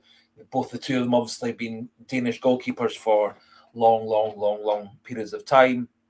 My guess is that his international career is over. My guess also is that his footballing career is over. Again, from my knowledge of shoulder surgery, it's one of these injuries. Because the shoulder is such a complicated joint with so many different bones and joints and ligaments and muscles and stuff all around it. It doesn't tend to be a joint that does very well with surgery, particularly when you're 40. If he was 20, not 40, you might have a much better recovery chance. But I think with him being 40, with him having had a chronic injury for a whole year that was never properly treated, I think his chances of a 90% recovery are low. His chances of actually getting back to playing professional football are low. particularly because obviously shoulders are so instrumental to virtually everything you do as a goalkeeper: catching the ball, saving the ball, diving for the ball, etc.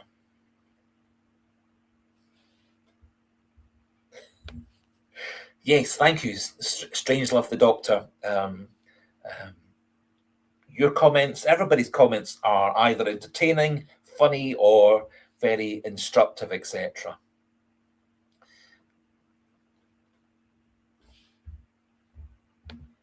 So, yep, thank you, Dexter, for contributing. Hopefully things go well for you over the next few weeks. Get yourself up and rehabbed and mobile again after your operation.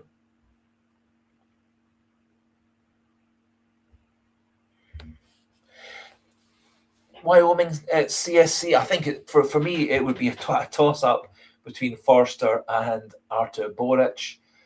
I, as a person, loved Artur Boric. Tremendous character, tremendously good fun, a person who clearly enjoyed life on the pitch and off the pitch. He had that little bit of being a sort of cheeky person, riling up the Rangers fans and Rangers players especially. And I think he was a very popular teammate with all of his squad at the time. I think Fraser Forster was a very good goalkeeper for Celtic. I don't really remember him letting us down hardly at all in his various different spells at Celtic, be it on loan or then as a permanent player. I do actually wonder whether, had there been an opportunity to get Fraser Forster back to Celtic in the times of Joe Hart or Kasper Schmeichel, whether that might have actually been better for Celtic than going with Hart and then Schmeichel. I don't know. Both Hart and Schmeichel both were super goalkeepers for Celtic. I just wonder whether we might have had more continuity and more longevity had we got Fraser Forster back to the club at that time. He had been keeping goal for various different English Premier League clubs, often as the third choice goalkeeper. I do think he probably could have stepped back up to be Celtic's number one goalkeeper, although he obviously is bordering on the same kind of age as Joe Hart and Kasper Schmeichel. Another goalkeeper I liked a lot was Craig Gordon. Incredible longevity Craig Gordon's had, given the fact that for 2 or 3 years he was hardly playing football at all.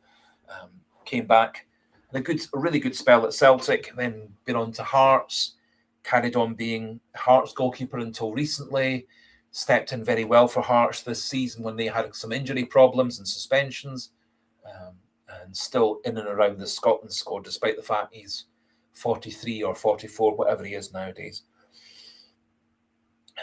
So Fraser Forster, I would say Fraser Forster and Artur Boric are probably my two favourite goalkeepers of my time. We had a few goalkeepers in my earlier days, like Peter Latchford. We then had Pat Bonner. We then had Rab Douglas, Jonathan Gould for a while, a few others over the years, but probably Forster, Boric, Craig Gordon. So possibly actually in that order, Fraser Forster, then Artur Boric, then Craig Gordon as my goalkeepers over that time. Yeah, I think Craig Gordon's problem was he didn't want to be second or third goalkeeper at Celtic, which is kind of how he'd fallen down the pecking order. Obviously, he went from Celtic to Hearts, became Hearts' number one goalkeeper for a few seasons, kept himself in the Scotland squad. He's obviously dropped down to number two goalkeeper at Hearts now. Whether he goes to the World Cup or not, I don't know. Yep. Hunter, again, goalkeeper in my earlier days as well. I think I kind of took over, well, when I started supporting Celtic, it was kind of the end of, I think probably would have been Evan Williams, then it went into Peter Latchford. We had some decent goalkeepers in the old days.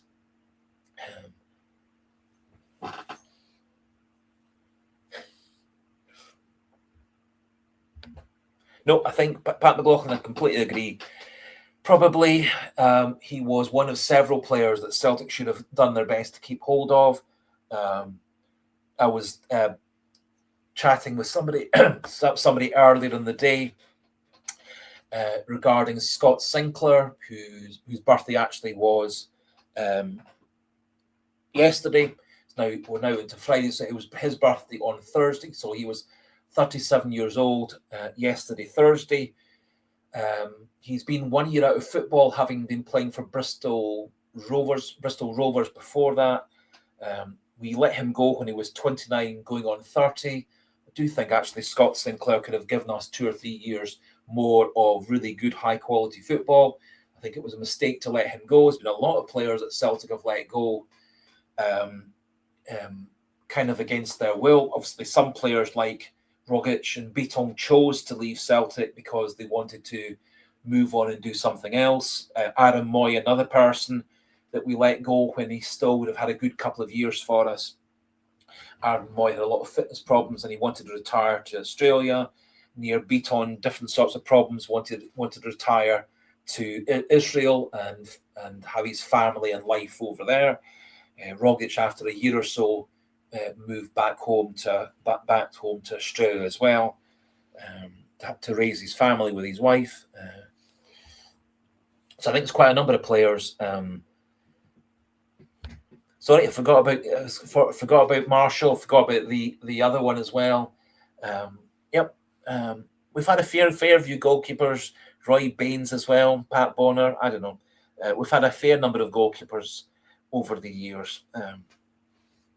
But for me, still, Forster and Boric, 2 or 3 levels above everybody else. Craig Gordon's a couple of levels below that for me.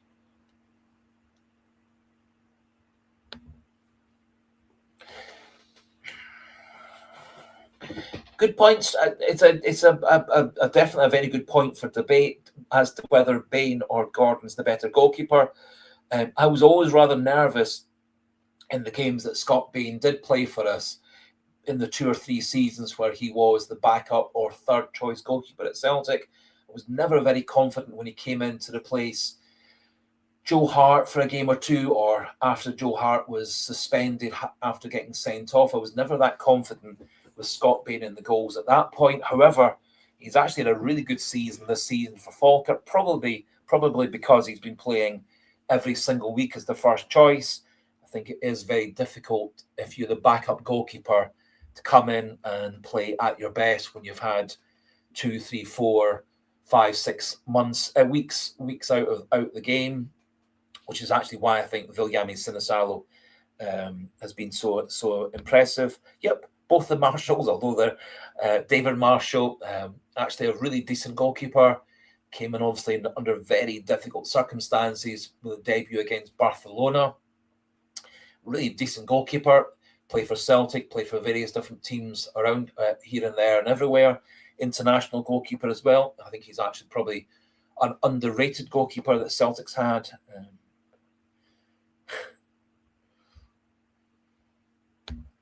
Yeah.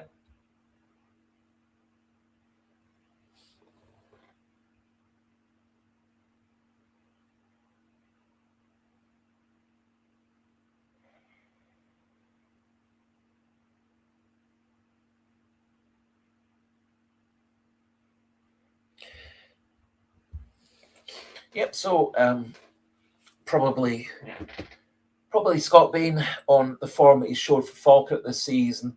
I think he would be a decent backup goalkeeper at Celtic. So maybe Celtic could bring him back, be the backup goalkeeper to Viljami Sinisalo next season. I think Sinisalo probably, for me, has done enough to deserve to be the number 1 goalkeeper next season. Still in his mid-20s. He's had a couple of years to get settled in at Celtic. There were stories when Brendan Rodgers signed him a couple of years ago that was the plan, was Kasper Schmeichel to be goalkeeper for 2 seasons. Viljami Sinisalo to kind of learn his trade underneath Kasper Schmeichel, and then next season, 26-27, for Sinisalo to take over as being number one goalkeeper. So that apparently was some people's version of a 3-year plan for Sinisalo's career.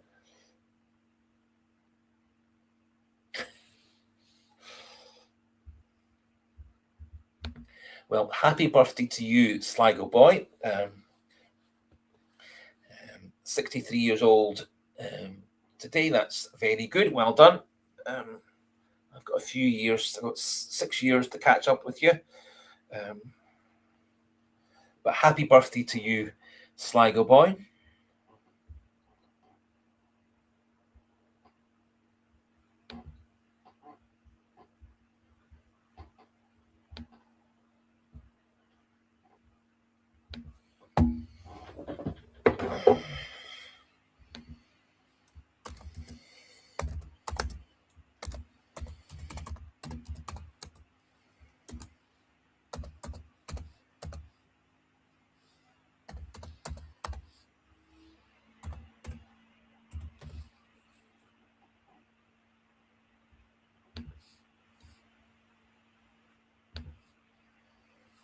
Anyway, happy birthday to Sligo Boy 8152. We'll leave that on the screen for a wee minute or two. It shows I do value my regular subscribers, my regular viewers. Happy birthday, Sligo Boy from Strange Love the Doctor as well. Happy birthday from lots and lots of other people.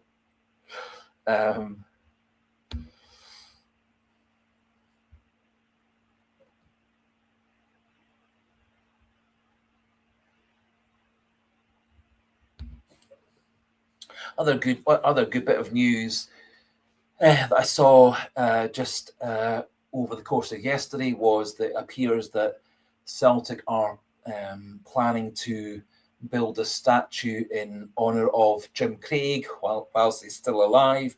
A lot of the statues that Celtic have built have been for people who after they've passed away. Tommy Gemmell got a statue just a few months ago, which was revealed by Martin O'Neill in a wee ceremony, along with Tommy Gemmell's wife and family and stuff, and quite a lot of local dignitaries. So I do think it's actually a really important thing for Celtic to do, is to honour Celtic's previous great players, Billy McNeill, Tommy Gemmell, Jim Craig, etc. Lots and lots of great players.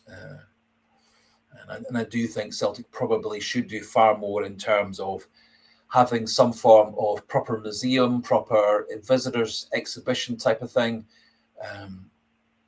I've had a few holidays in America and in Canada, and they're much, much better at memorializing the ex-players and also having museums and exhibitions that take you back through the full history. It would be a great tourist attraction. It'd be a great thing for Celtic fans all around the world to properly go to. And I do think, given the fact that Celtic's ground, the area around Celtic Park, there's actually quite a lot of room for development. I think if Celtic did create some form of second stadium within the grounds, that'd be a brilliant idea, and also some form of proper big exhibition centre, museum type thing as well.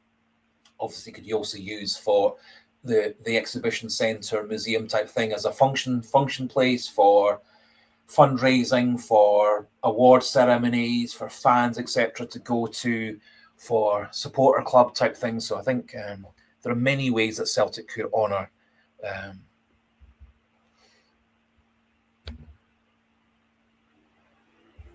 Yep. So my understanding is the Jim Craig statue will be in the Govan area of Glasgow. So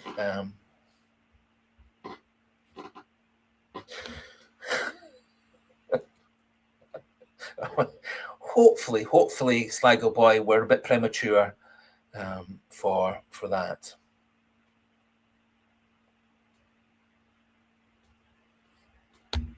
So more happy birthday messages for Sligo Boy. Shows how valued you are as part of the David 67 community.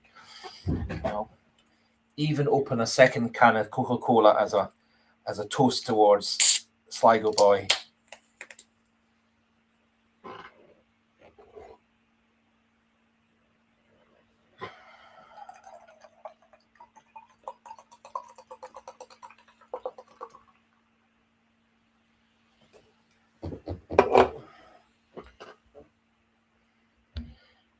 Yeah.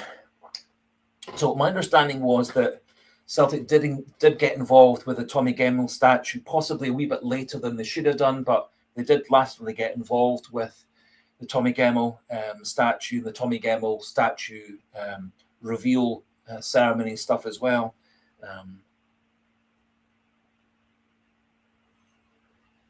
And also, Martin O'Neill was able to, at that reveal ceremony, relate the fact that, which again, I should have remembered right at the start of O'Neill's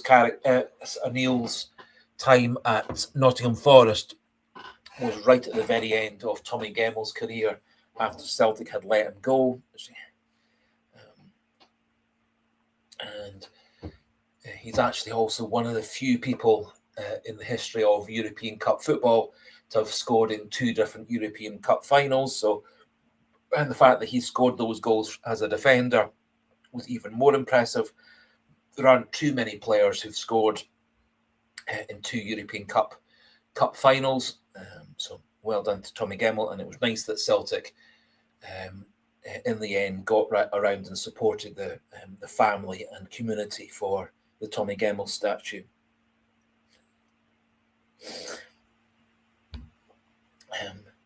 I think donations towards a birthday present are probably just a wee bit over ambitious, but happy to put up the wee message again. Happy birthday to Sligo boy.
So just thought might be worth having a wee chat about this amongst all the diehard David 67 live stream viewers. Cal McGregor, a couple of days ago, said that Celtic needed to win 5 or 6 of their last 7 league games. Do we think that's correct? Do you think we can get away with only winning 5 or 6 out of the last 7? Do you think we need to win all 7? Whether we think it's realistic, whether we will win the last 7 is another matter. But the question is whether teams like Hibs, Motherwell, Falkirk are going to be good enough and committed enough to try their hardest to take points off of Hearts and Rangers. The fact that Hearts have got 2 games against Motherwell could be very tricky for them. The fact that they've got to come to Celtic Park and Rangers have got to come to Celtic Park could be tricky for them. And the fact that Hearts got beaten pretty easily by Kilmarnock in that game. They really struggled to beat Dundee at the weekend. Rangers have had struggles all season beating anybody. So they've drawn an awful lot of games, drawn against Falkirk, Motherwell. They've had problems with Dundee United as well, who are going to be one of their opponents after the international break, but before the final 5 games. So actually, both Rangers and Hearts do have several difficult games between now and the end of the season. One would expect Hearts should fairly simply beat Livingston on the 5th of April. That game kicks off a few hours before the Celtic match, so we could in theory be 8 points behind Hearts at that point if they do beat Livingston early in the afternoon as expected. Personally, I do think Celtic need to win at least 6, if not 7. If we win all 7, it does make winning the title so much easier, as I tried to show in that wee permutations thing, and as I tried to explain in more detail in the video earlier on this afternoon. So do recommend, if you haven't watched that video, to have that a wee look at that video, if only to try and boost the viewing numbers, to try and convince YouTube that my channel, or our channel, actually it's our channel rather than my channel, our channel's a worthwhile channel for Celtic supporters and football supporters to watch.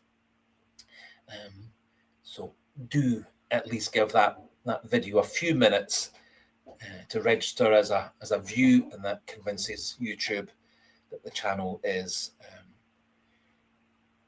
worthwhile watching.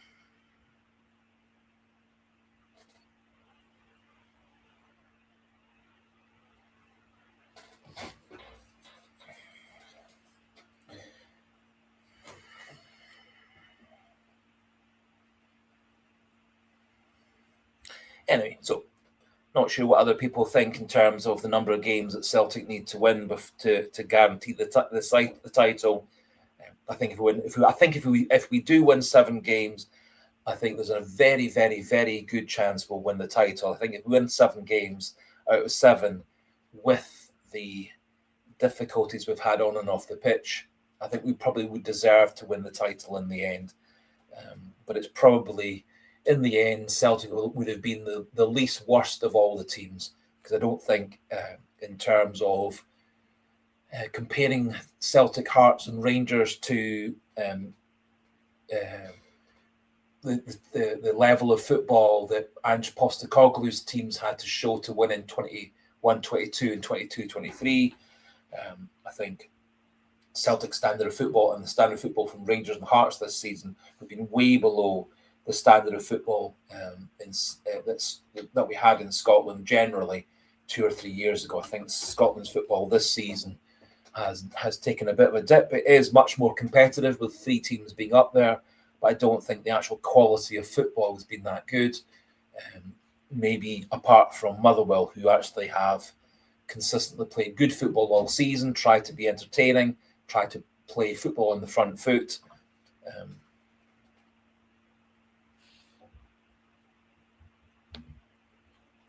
It's a very good question, Wyoming CSC. My personal feeling is whoever becomes the manager in the season in June, July, is going to have such a difficult job to do, because one way or another, the squad is going to need a major overhaul, simply because I think quite a number of the players at Celtic, it's time for them to move on. I think with a lot of players who play for a club, there's a natural life of how long they probably should be at the club. I think probably players like Maeda, Hatate, Kyogo, probably 3 or 4 seasons at the club is as long as they should have been at the club. I think all those 3 should have moved on, probably a season earlier than they have done. I think Callum McGregor is coming to the end of his career. I think James Forrest, as we were discussing a wee bit earlier on the live stream, probably is at the end of his career. I think at the most, James Forrest has got 1 more season after this at playing for Celtic. Personally, I think he should choose to retire at the end of the season and move behind the scenes one way or another at Celtic. I think this is the summer where Celtic need to 100% find somebody either within the squad or buying them in from outside to replace Callum McGregor. Unless he gets his fitness 100%, I don't think he can be the central point of the team any longer. I think he's proven this season that with some injury struggles, he just isn't up to the right level.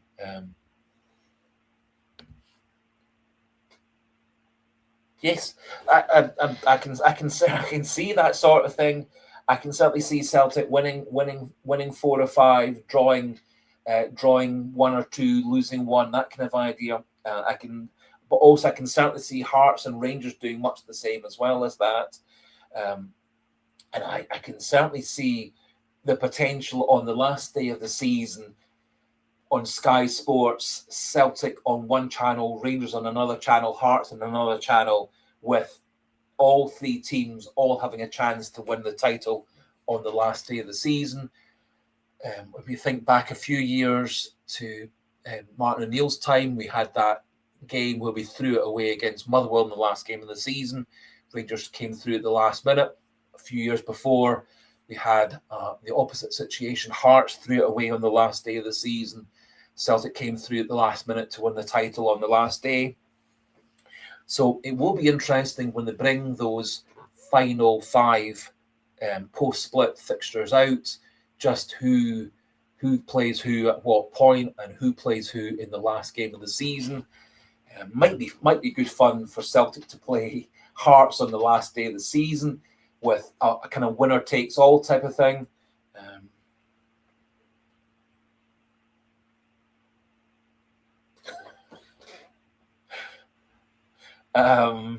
Or what might actually be better for Sky Sports would be a triple header type of thing. Celtic, Motherwell, Rangers, Rangers against Hearts, and Rangers against Motherwell. No, Celtic, Motherwell, Rangers, Falkirk, Hearts against Hibs, let's say, on the last day of the season, with all those 3 teams all having a chance to win the title. I'm sure not many of you actually follow women's football, but a few seasons ago, they had that situation where on the last day of the season, Celtic, Rangers and Glasgow City women could all win the title. That title actually went down to a goal in the 91st minute of a game to change the title from one team to the other. The following season, Celtic and Rangers were head-to-head going into the last game of the season in the Women's League. Celtic won the title with a 90th minute goal. So I think all those things are actually very good for TV. And it'll be interesting to see how Sky Sports and the SP League sort out what the games are going to be for those 5 games and what they choose to be the last 3 games, the last game of the season on the last day for the 3 title contenders. My good lady is away off to bed hours and hours ago. She's got an early start tomorrow for her work, so she hasn't baked you a cake. I actually did bake a cake myself for ourselves to have on Friday, Saturday, and Sunday. So I can dedicate the cake I made this morning for the weekend to your birthday. So when we have the cake tomorrow, Saturday, and Sunday for the family, I'll say it's the Sligo Boy birthday cake, and we'll think about you as we eat the cake over those 3 days.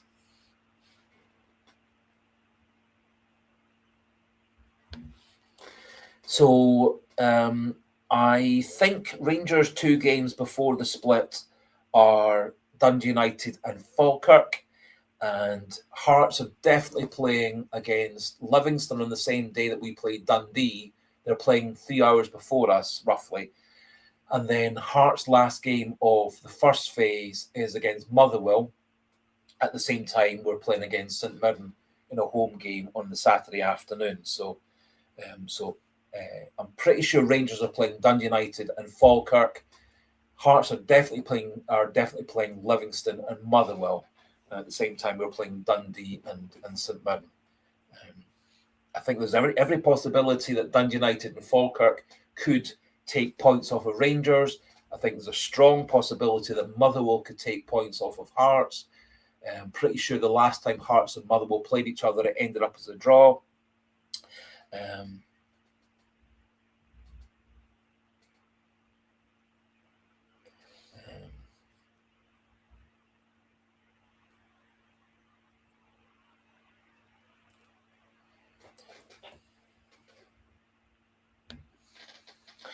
It's always it is one of the difficulties going into the last game of the season. You've got teams for whom they've got nothing really to play for. There's a good chance going into the last game of the season that that Rangers, Celtic, and Hearts could all have the title to play for. There's a good chance that Motherwell, Hibs, and Falkirk might have European qualifying places to play for. There is prize money to play for. I don't think there's a massive difference between being 4th, 5th, or 6th in the league, but there certainly is the possibility for the team that comes 4th and 5th to have European qualifying games. So probably 2, if not 3, of those other 3 in the top 6 will have things to play for in the last 5 games of the season. Particularly Motherwell, who at this point still are technically in the title race.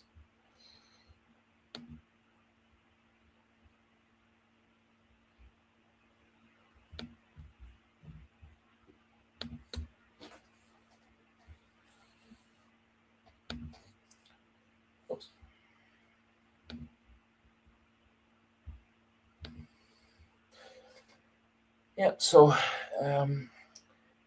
theoretically, Hearts, Hibs or Falkirk could, particularly Hibs, could get up to challenge Motherwell for that 4th place. I think that guarantees you a European place. And I think Hibs are the kind of team, much like Motherwell, much like Falkirk, who on their day can beat anybody. They have beaten Hearts this season, Hibs. They have beaten Celtic this season, obviously. They've drawn with Celtic as well this season, so they are a difficult team to beat on a reliable basis. We did beat Hibs 2-1 in what was a very, very close game. Falkirk this season has been a lucky team for us. 4 wins out of 4 against Falkirk, 3 of which have been pretty convincing wins. There was that scrappy 1-0 win on their plastic pitch in the sleet and the rain. And in general terms, I don't know whether Dunfermline's players lay down that afternoon or not. Certainly, one can be rest assured that Dundee tried their absolute hardest to beat Hearts that afternoon, and they did win against Hearts that afternoon. That helped us win the title. Motherwell certainly played at their best, and they beat us 2-1 on the last day of the season. I don't think Motherwell had very much to play for that day, so I think for a lot of professional players, they're playing for a contract, they're playing for a transfer. A lot of players have a professional pride, etc., that they play at their best and at their hardest in every game.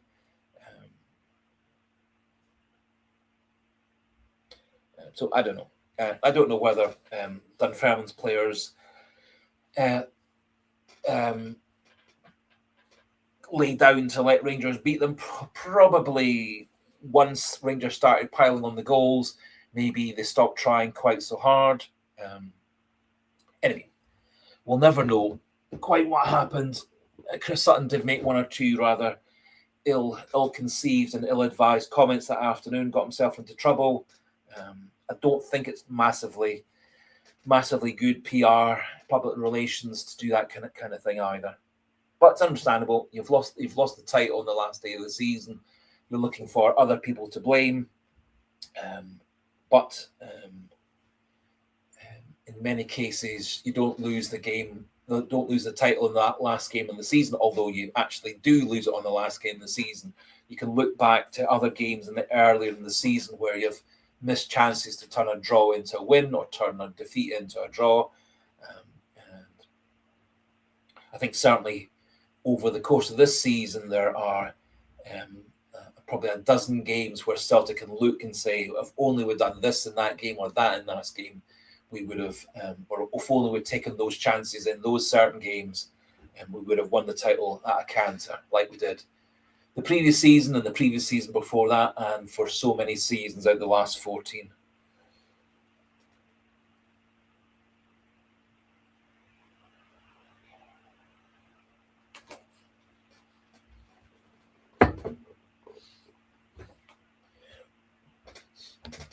Yep, I didn't. It's 40 years ago, so I didn't actually remember that. Do you remember trying to follow both games simultaneously? Much like I did when we ended up losing 2-1 to Motherwell that afternoon. So, anyway, as I did say, there's every possibility that there could be other things. There could be that Motherwell and Hibs, certainly with the way the league are, do have everything to play for in these last 7 games. Theoretically, if Falkirk went on a really good run of form, they could actually get themselves up into 4th place. So I think there are 3 teams going for 1st place, and then there are 3 teams going for 4th place, particularly Hibs and Motherwell, who are currently 4th and 5th. I think they're just 6 points apart. So there's every chance that those 2 could cancel each other out. Anyway.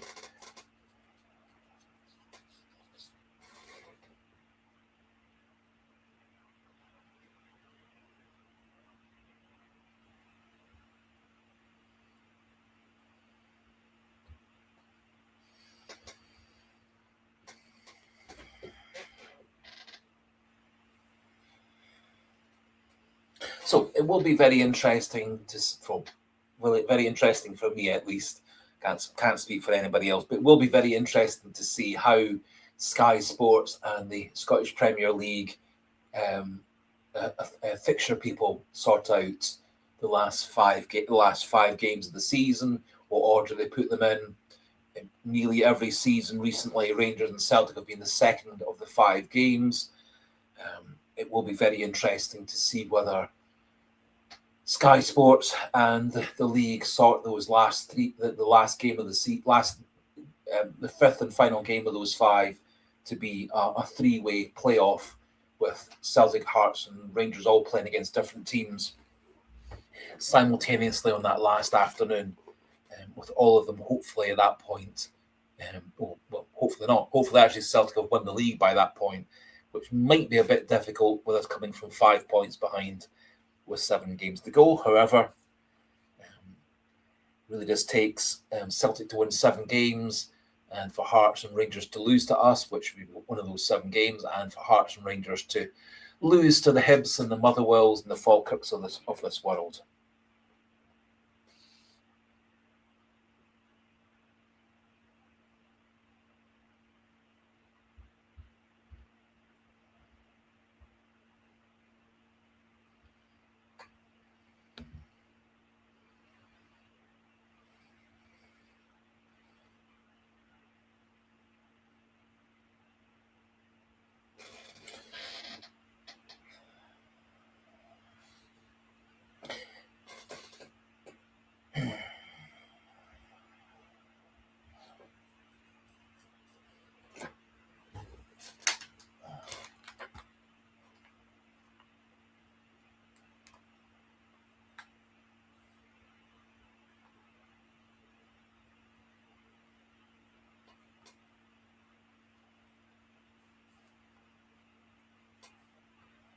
Just be a wee second, just checking something before crack on.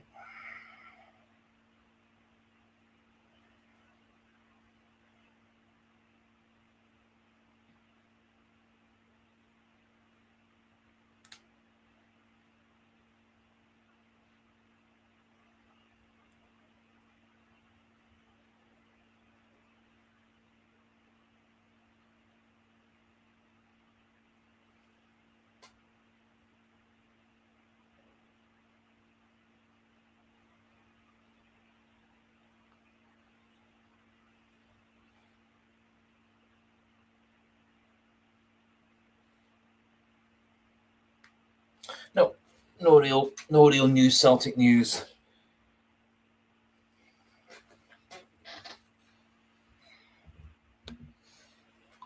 That's a very good question. I've got lots of really good Celtic memories. One of my favourite Celtic memories was a very, very early Celtic memory, and it was of Dixie Deans scoring a goal against Hibs it was either the Scottish Cup final or the Scottish League Cup final. and beating the fullback, beating another fullback, beating the goalkeeper, beating another fullback, smashing the ball in the net, and then doing a forward roll, and then a sort of big star jump celebration. One of my other really major favourite Celtic moments was the Shunsuke Nakamura free kick in the 1-0 win over Manchester United at Celtic Park. That result that put us through into the next phase of the Champions League that season. That was a really big favourite Celtic memory of mine. Slightly because it was unexpected, or another one actually against Shunsuke Nakamura, his long-range free kick against Kilmarnock to win the game and win the league. Another great memory. But in essence, lots and lots and lots of great memories for Celtic. As I say, Dixie Dean scoring that goal in the cup final against Hibs. He scored a hat-trick against Hibs in a 6-3 win. In one cup final, he scored a hat-trick for them in a 6-1 win against Hibs. In another cup final, he was one of my favourite players as a young Celtic fan, along with, at that time, Kenny Dalglish. But possibly one of my best memories, actually, another one would be the Shunsuke Nakamura amazing shot against Rangers, where it curved and swerved and dipped and stuff from about 35 yards. Again, an absolutely stupendous one. The 6-2 win for Celtic against Rangers, right at the start of the Martin O'Neill time. Chris Sutton scoring in the 20th second. Chris Sutton adding the 6th and final goal. Celtic kind of absolutely playing Rangers off the pitch. Or the Lubomir Moravcik's first goal for Celtic against Rangers, that wonderful sweeping move. He also scored a header against Rangers shortly after that. So,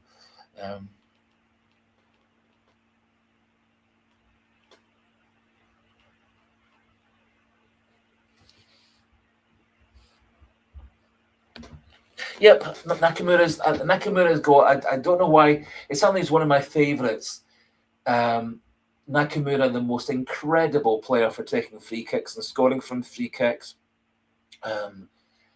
That was a really, really brilliant memory.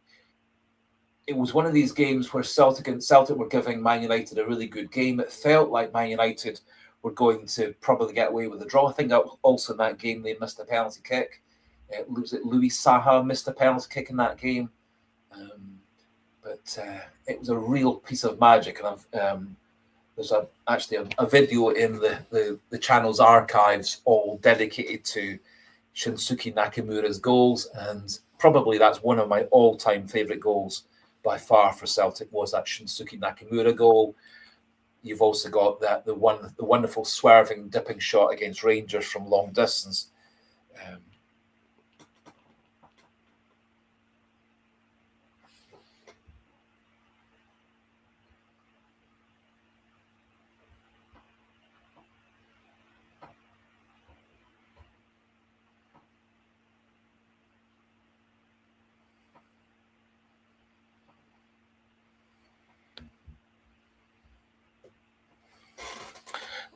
A lot of the other Celtic memories I really particularly like is when the title's been on the line, but we've managed to get nice early goals to dominate the game and win the title by half time.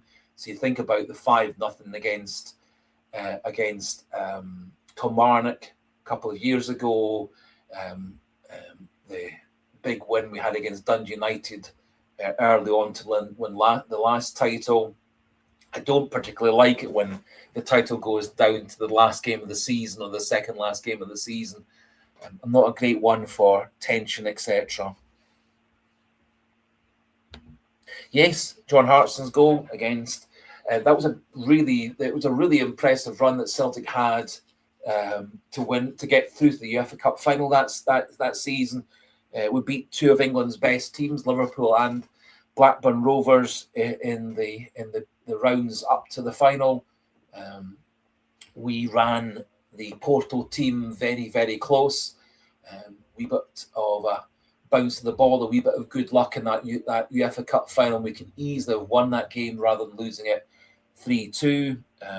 That Porto side that we lost to in that UEFA Cup final next season won the Champions League, which is actually the last time any team from a medium-sized league has ever won the biggest tournament in European football. So clearly that Porto side were a very, very, very good side. So the fact that we only just lost to Porto 3-2 in that final in a game that was pretty much 50-50 from my memory.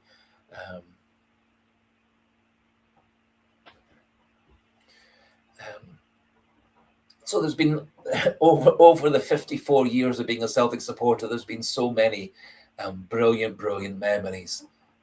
Some of them actually kind of merge from one into the other. There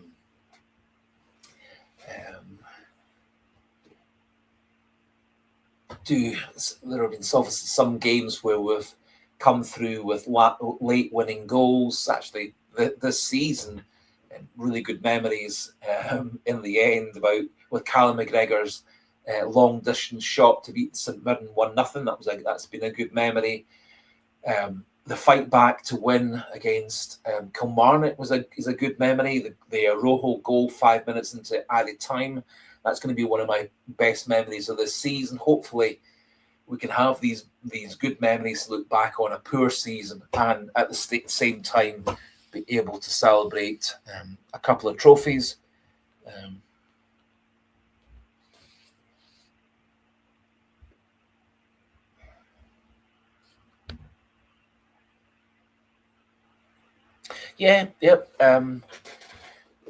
Stopping Rangers beating our record with stopping them going 10 in a row. That was a good memory.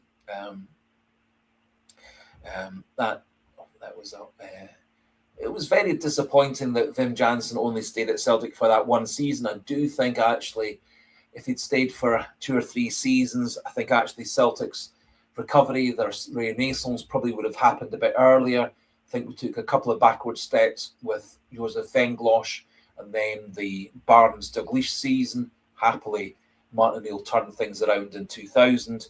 I do think probably if we'd had Wim Jansen for 2 or 3 seasons, not just the one season, I think Celtic probably would have had a couple of more good seasons and then handed over to Martin O'Neill to take things particularly further and further forward.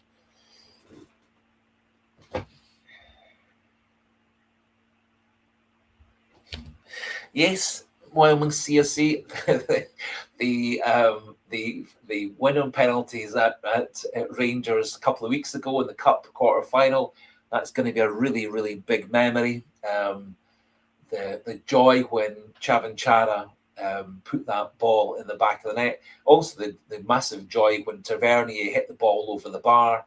That was a great, great moment as well. He's not a player that I like particularly. That player I actually quite actively dislike is Tavernier. So to see him miss the penalty was actually a very good moment. Tremendous pleasure and respect for Austin Trusty stepping up to take that second penalty. Massive, great moment when Atati stood up and took the third penalty and put it away really easily, and then temporarily for about 1 or 2 minutes, the brilliant celebrations of Thomas Cvancara putting that penalty in to win the game, and then it all kind of fell apart a few minutes later with pitch invasions from both ends, flares back and forward, and all kinds of problems. So hopefully that all gets resolved. Another brilliant memory was Celtic beating Dundee United 9-0 away from home. Goals from Kyogo and Abada and Starfelt and Juranovic and Jota scored in that game as well. That was a great memory. Winning that game 9-0 away from home.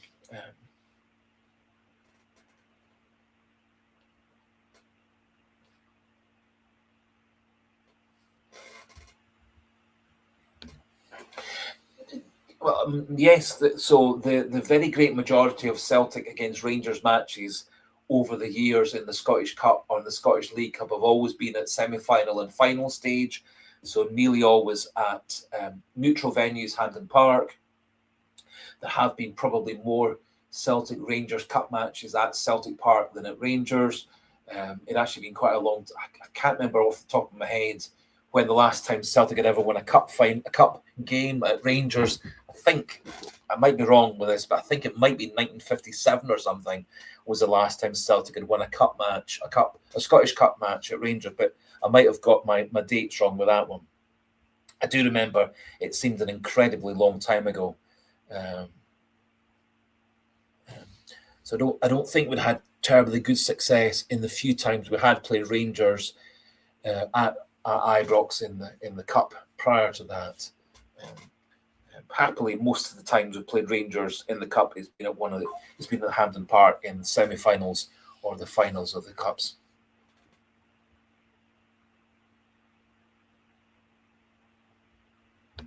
Yep.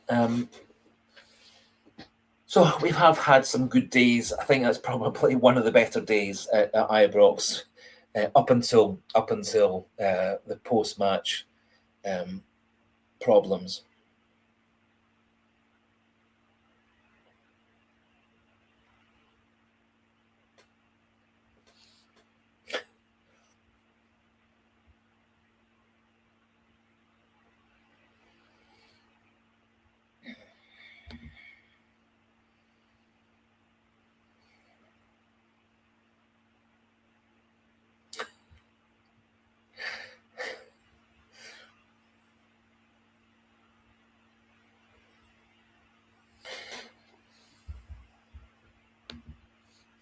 Yeah, I think you could well be right with that one. It was a very difficult season for a variety of reasons. Obviously, no real crowds, restrictions on training and player contact, and all these kind of things. It was a bit of a, can't think what quite the right word is, a bit of a sort of false season. Didn't really feel an awful lot like football. I think probably for Celtic, the lack of having home fans to support them probably had a bigger factor in Celtic's poor performance that season than it did any other team. I think many of the other teams were more used to playing in half-full stadiums, particularly if you took away all the Celtic away fans from those stadiums. I think a lot of the other teams weren't too fussed about playing in quiet stadiums. I think Celtic actually struggled in the quieter stadiums that season.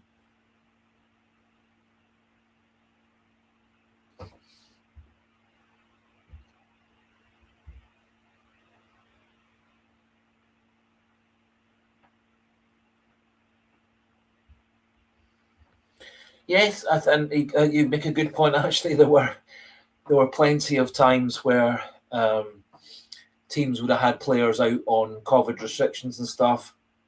There was also quite a lot of kerfuffle about players breaking quarantine rules and all kinds of things as well. We also had we had a mid-season break where quite a number of the players had to get put in quarantine afterwards. It was all a bit of a, as you so rightly say, Pat McLaughlin, it was an absolute farce. There was an awful lot of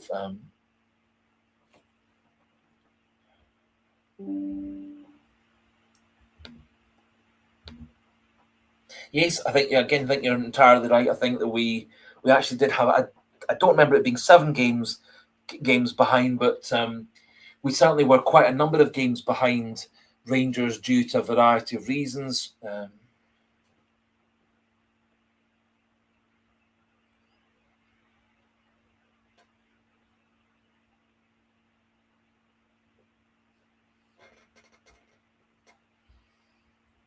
Yes, and I am pretty sure that there were quite a number of the players in Celtic's squad at that time who were, for a variety of reasons, isolated from their friends and family. I think there were quite a number of players whose family had to stay in their home country. So it must be pretty difficult being a player if you're all isolated, living in a hotel in Glasgow, and your family and friends are back in Israel or Greece or England or whatever, and you can't make any contact with your family due to all the quarantine rules and close personal contact rules and stuff as well.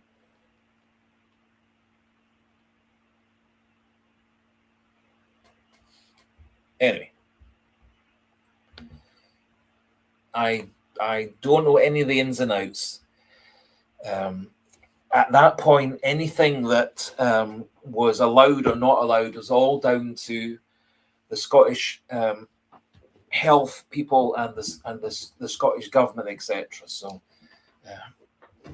I don't remember that as actually being an incident, but maybe it was. But whatever happened in terms of quarantines and players being restricted and all these things was entirely, as it should have been, a decision for Public Health Scotland and for the Scottish government to set the rules and regulations.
Sorry, just a wee second there.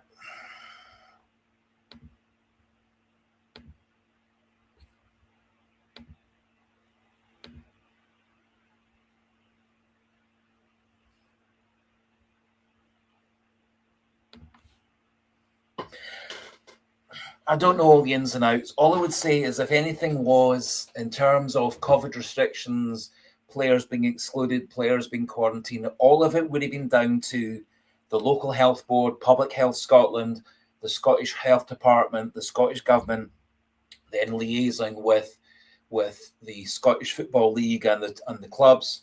I think there was a bit of confusion. Obviously, the science around COVID wasn't certain.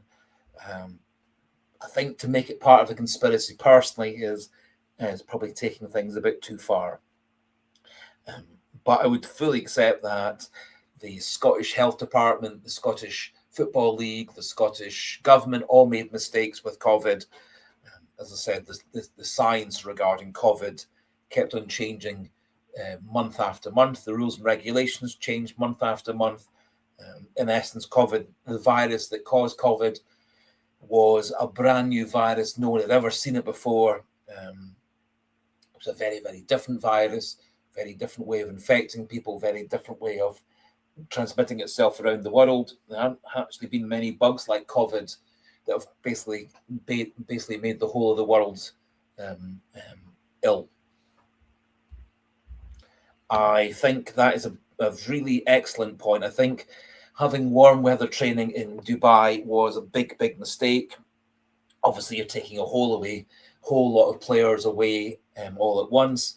You then had a lot of problems with transporting players, COVID, restrictions, quarantining. I think Celtic got themselves into an awful lot of problems.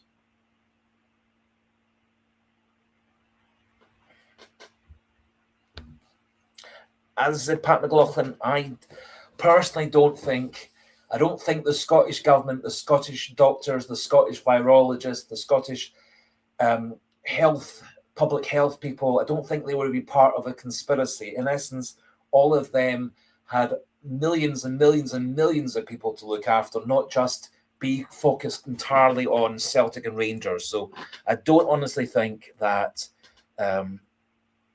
I honestly don't think that the Scottish Health Department, the Chief Medical Officer of Scotland, the Chief Medical Officer of the United Kingdom, I don't think the Westminster government, all of whom were equally involved with Nicola Sturgeon and the various different football clubs and stuff, I don't think it's all part of a massive conspiracy.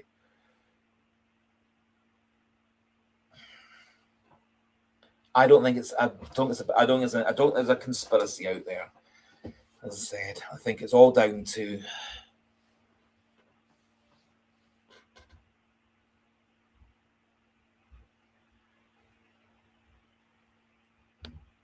anyway.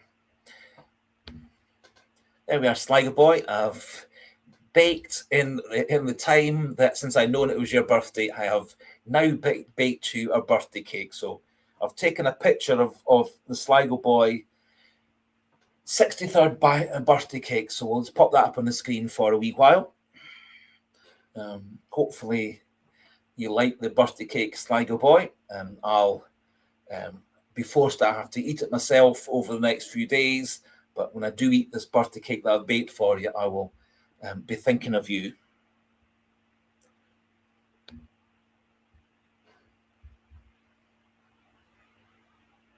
Anyway, quite what all the ins and outs were in the COVID season, I don't know. I do completely agree that Celtic were stupid taking all the fans, all the players off to Dubai. I think then what happened was you had to split the Celtic camp into two. We then had massive problems when we came back with quarantines and stuff. It was really a stupid move by whoever's decision it was, Neil Lennon or Michael Nicholson or the chairman or whatever.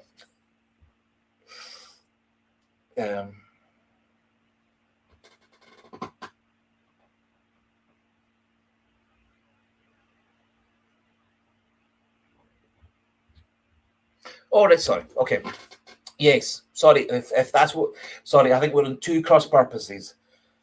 I think whoever's decision it was to take Celtic to Dubai for warm weather training, I think that was a stupid move. I dare say it was something that Neil Lennon was keen on. I don't think Celtic's backroom people, the board, executives, etc., would have made that compulsory. I think it's probably something that Lennon would have gone to them to ask them to do, and then that's what they did. It's something that Celtic had done before in the winter break. I think doing it in the COVID season was a stupid thing for us to do, and it very, very much backfired on us. Anyway, Grant, glad you liked your birthday cake. Anyway, we're getting on for 4 hours of talking. So I think we probably should be calling it a day. We should be wishing Sligo Boy a nice 23 more hours of his birthday. And as I said, all things being equal, plan would be to have another live stream next Thursday. Hopefully by that point we'll know much more definitely whether Engels is going to come back definitely for the following Sunday. We hopefully should know all our players have come through the international break uninjured. By that point, all the games will be over by the middle of the week, and players will be flying back to Glasgow to get into training on Friday, Saturday, and Sunday of that week. Luckily, quite a lot of the players, not all of them, but quite a lot of the players will actually be coming short trips back from Europe, or quite a number of them actually are playing games in and around the UK. Luckily, Daisumaira this time doesn't have a long flight back from Japan. He'll be only coming back from London, because his second game. He's playing against Scotland in one game, and then playing against England in the other one down in England.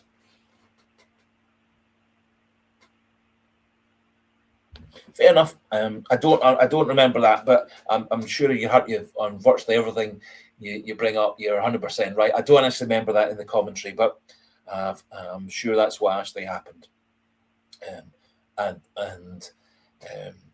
I don't remember it happening in the commentary of that game, but I do remember it being announced, and I do remember thinking it was an absolutely stupid thing to do in terms of health and safety, medicine, etc. Certainly, Sligo Boy, there are days that I do wish that, in terms of my personal life, I could go back 6 months, 12 months, etc. And if we're talking about Celtic type things, if we could maybe take a time machine back to the end of the Martin O'Neill first spell and decide to keep O'Neill for the next 8 months, I think we certainly could have done it at that point.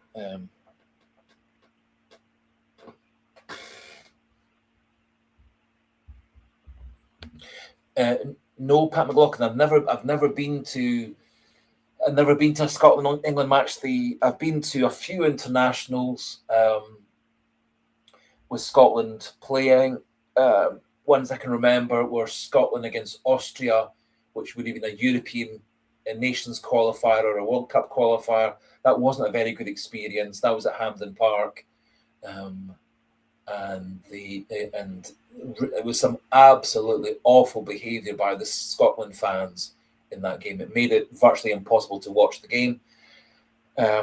Watched Scotland playing a few other games live, at one of which was at Easter Road in Edinburgh. That was a much better experience.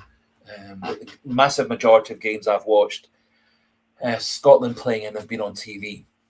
So 2 or 3 games 3 or 4 games I've seen live with Scotland. My brother-in-law is a massive Scotland fan, and he's part of whatever the Scotland travelling fan group is, goes all over Europe and over the world, and he's actually going to be going. He's applying to be able to go to support Scotland in the World Cup in America. Hopefully his visa applications and stuff go through. Hopefully he doesn't get detained or deported by the Trump border patrol people. So my brother-in-law has been to literally 100 Scotland matches over the last 20 years or so, as part of the Scotland travelling group. One of the people I used to work with, she basically travelled all over the world supporting Scotland. She was I think she'd been to absolutely every Scotland international game, home and away, for about 20 years as well. And she also was part of various different groups that got tickets preferentially.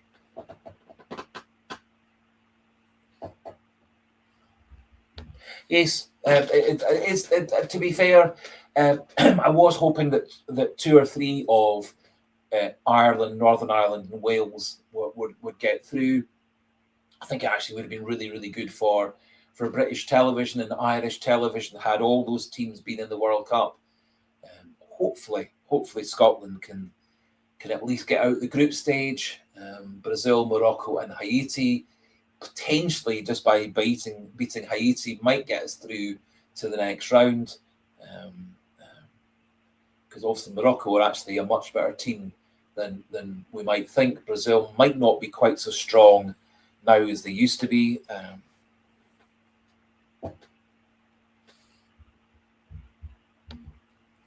So Pat McLaughlin, I think the total is about 4 or 5 over my 50 years of supporting, as I say. The very first one I went to was Scotland against Austria, way back in the late 70s, maybe 78, something like that. I don't know. Can't remember exactly. Went there with my dad, and we had an absolutely awful time. We got beer poured on us. We got people throwing cans of urine at us. It was a horrible experience.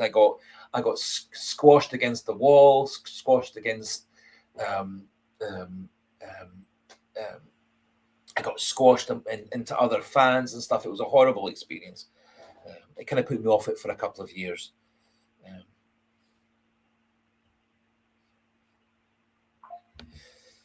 Okay.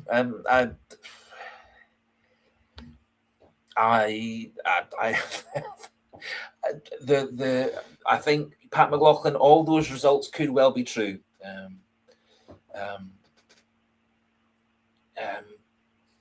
I think Scotland's achievement was getting to the World Cup. I think personally getting through the first round would be a bit of a bonus. There have been previous World Cups where I genuinely thought Scotland could actually get through a round or two. Thinking back to Argentina, our draw was Peru, Iran, and then Holland. We kind of got those fixtures those results the wrong way around. We've had 2 or 3 World Cups where I think generally Scotland had a chance to get through the first round and into the knockout phase. This time, I think it's going to be difficult for Scotland to do it, and it may come down to getting a draw off of Brazil or off of Morocco and then beating Haiti. Again, as I was saying earlier on, there's a possibility that Haiti might not actually be able to play their best players. There was a tournament being held in America just in the last few weeks where the Haiti team couldn't actually go because the Americans wouldn't give any of the Haiti league champions visas to go and play in America. So they ended up having to play a second string 11 of players who were already living in America, who were Haitian, etc. It was all rather complicated. So hopefully none of that will happen.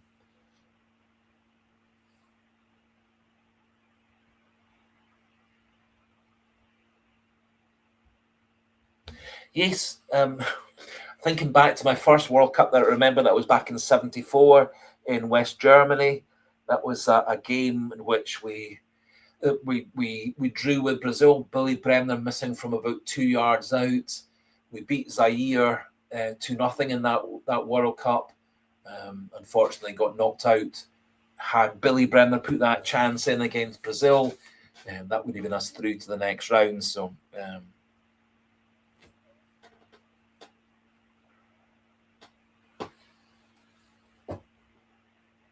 Yep.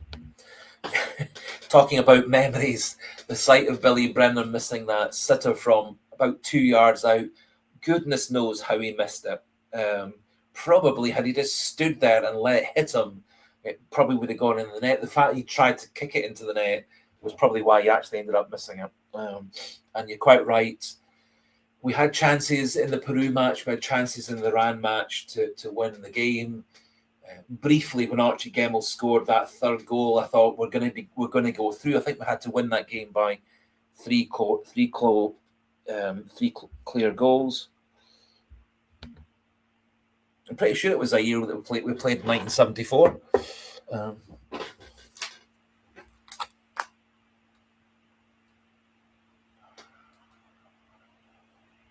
course, Zaire, I don't think Zaire's called Zaire anymore, but.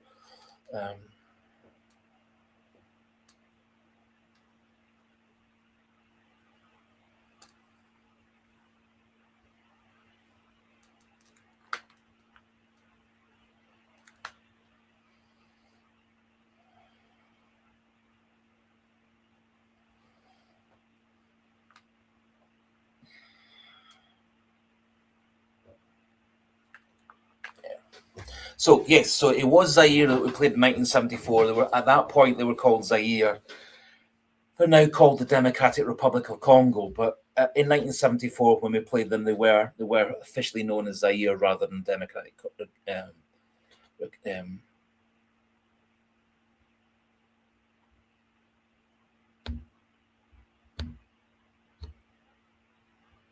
Yep. So I'm pretty sure had we after Archie Gemmell had we scored another goal, we would have and then held on to that. But then Holland went up the other end and scored a goal from about 30 yards. Yep. That was the Zaire's first time ever at the World Cup. At that point, Africa didn't actually get to send many teams to the World Cup. It was only 16 teams, I think, at that World Cup back in 1974.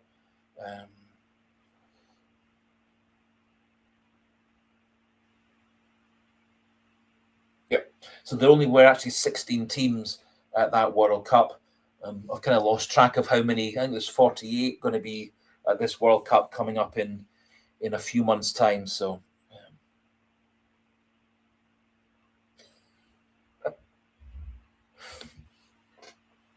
So I think it is. I don't think it was Balaquisha's dad that came out the wall and kicked it. At that point, African football was just kind of starting to get going.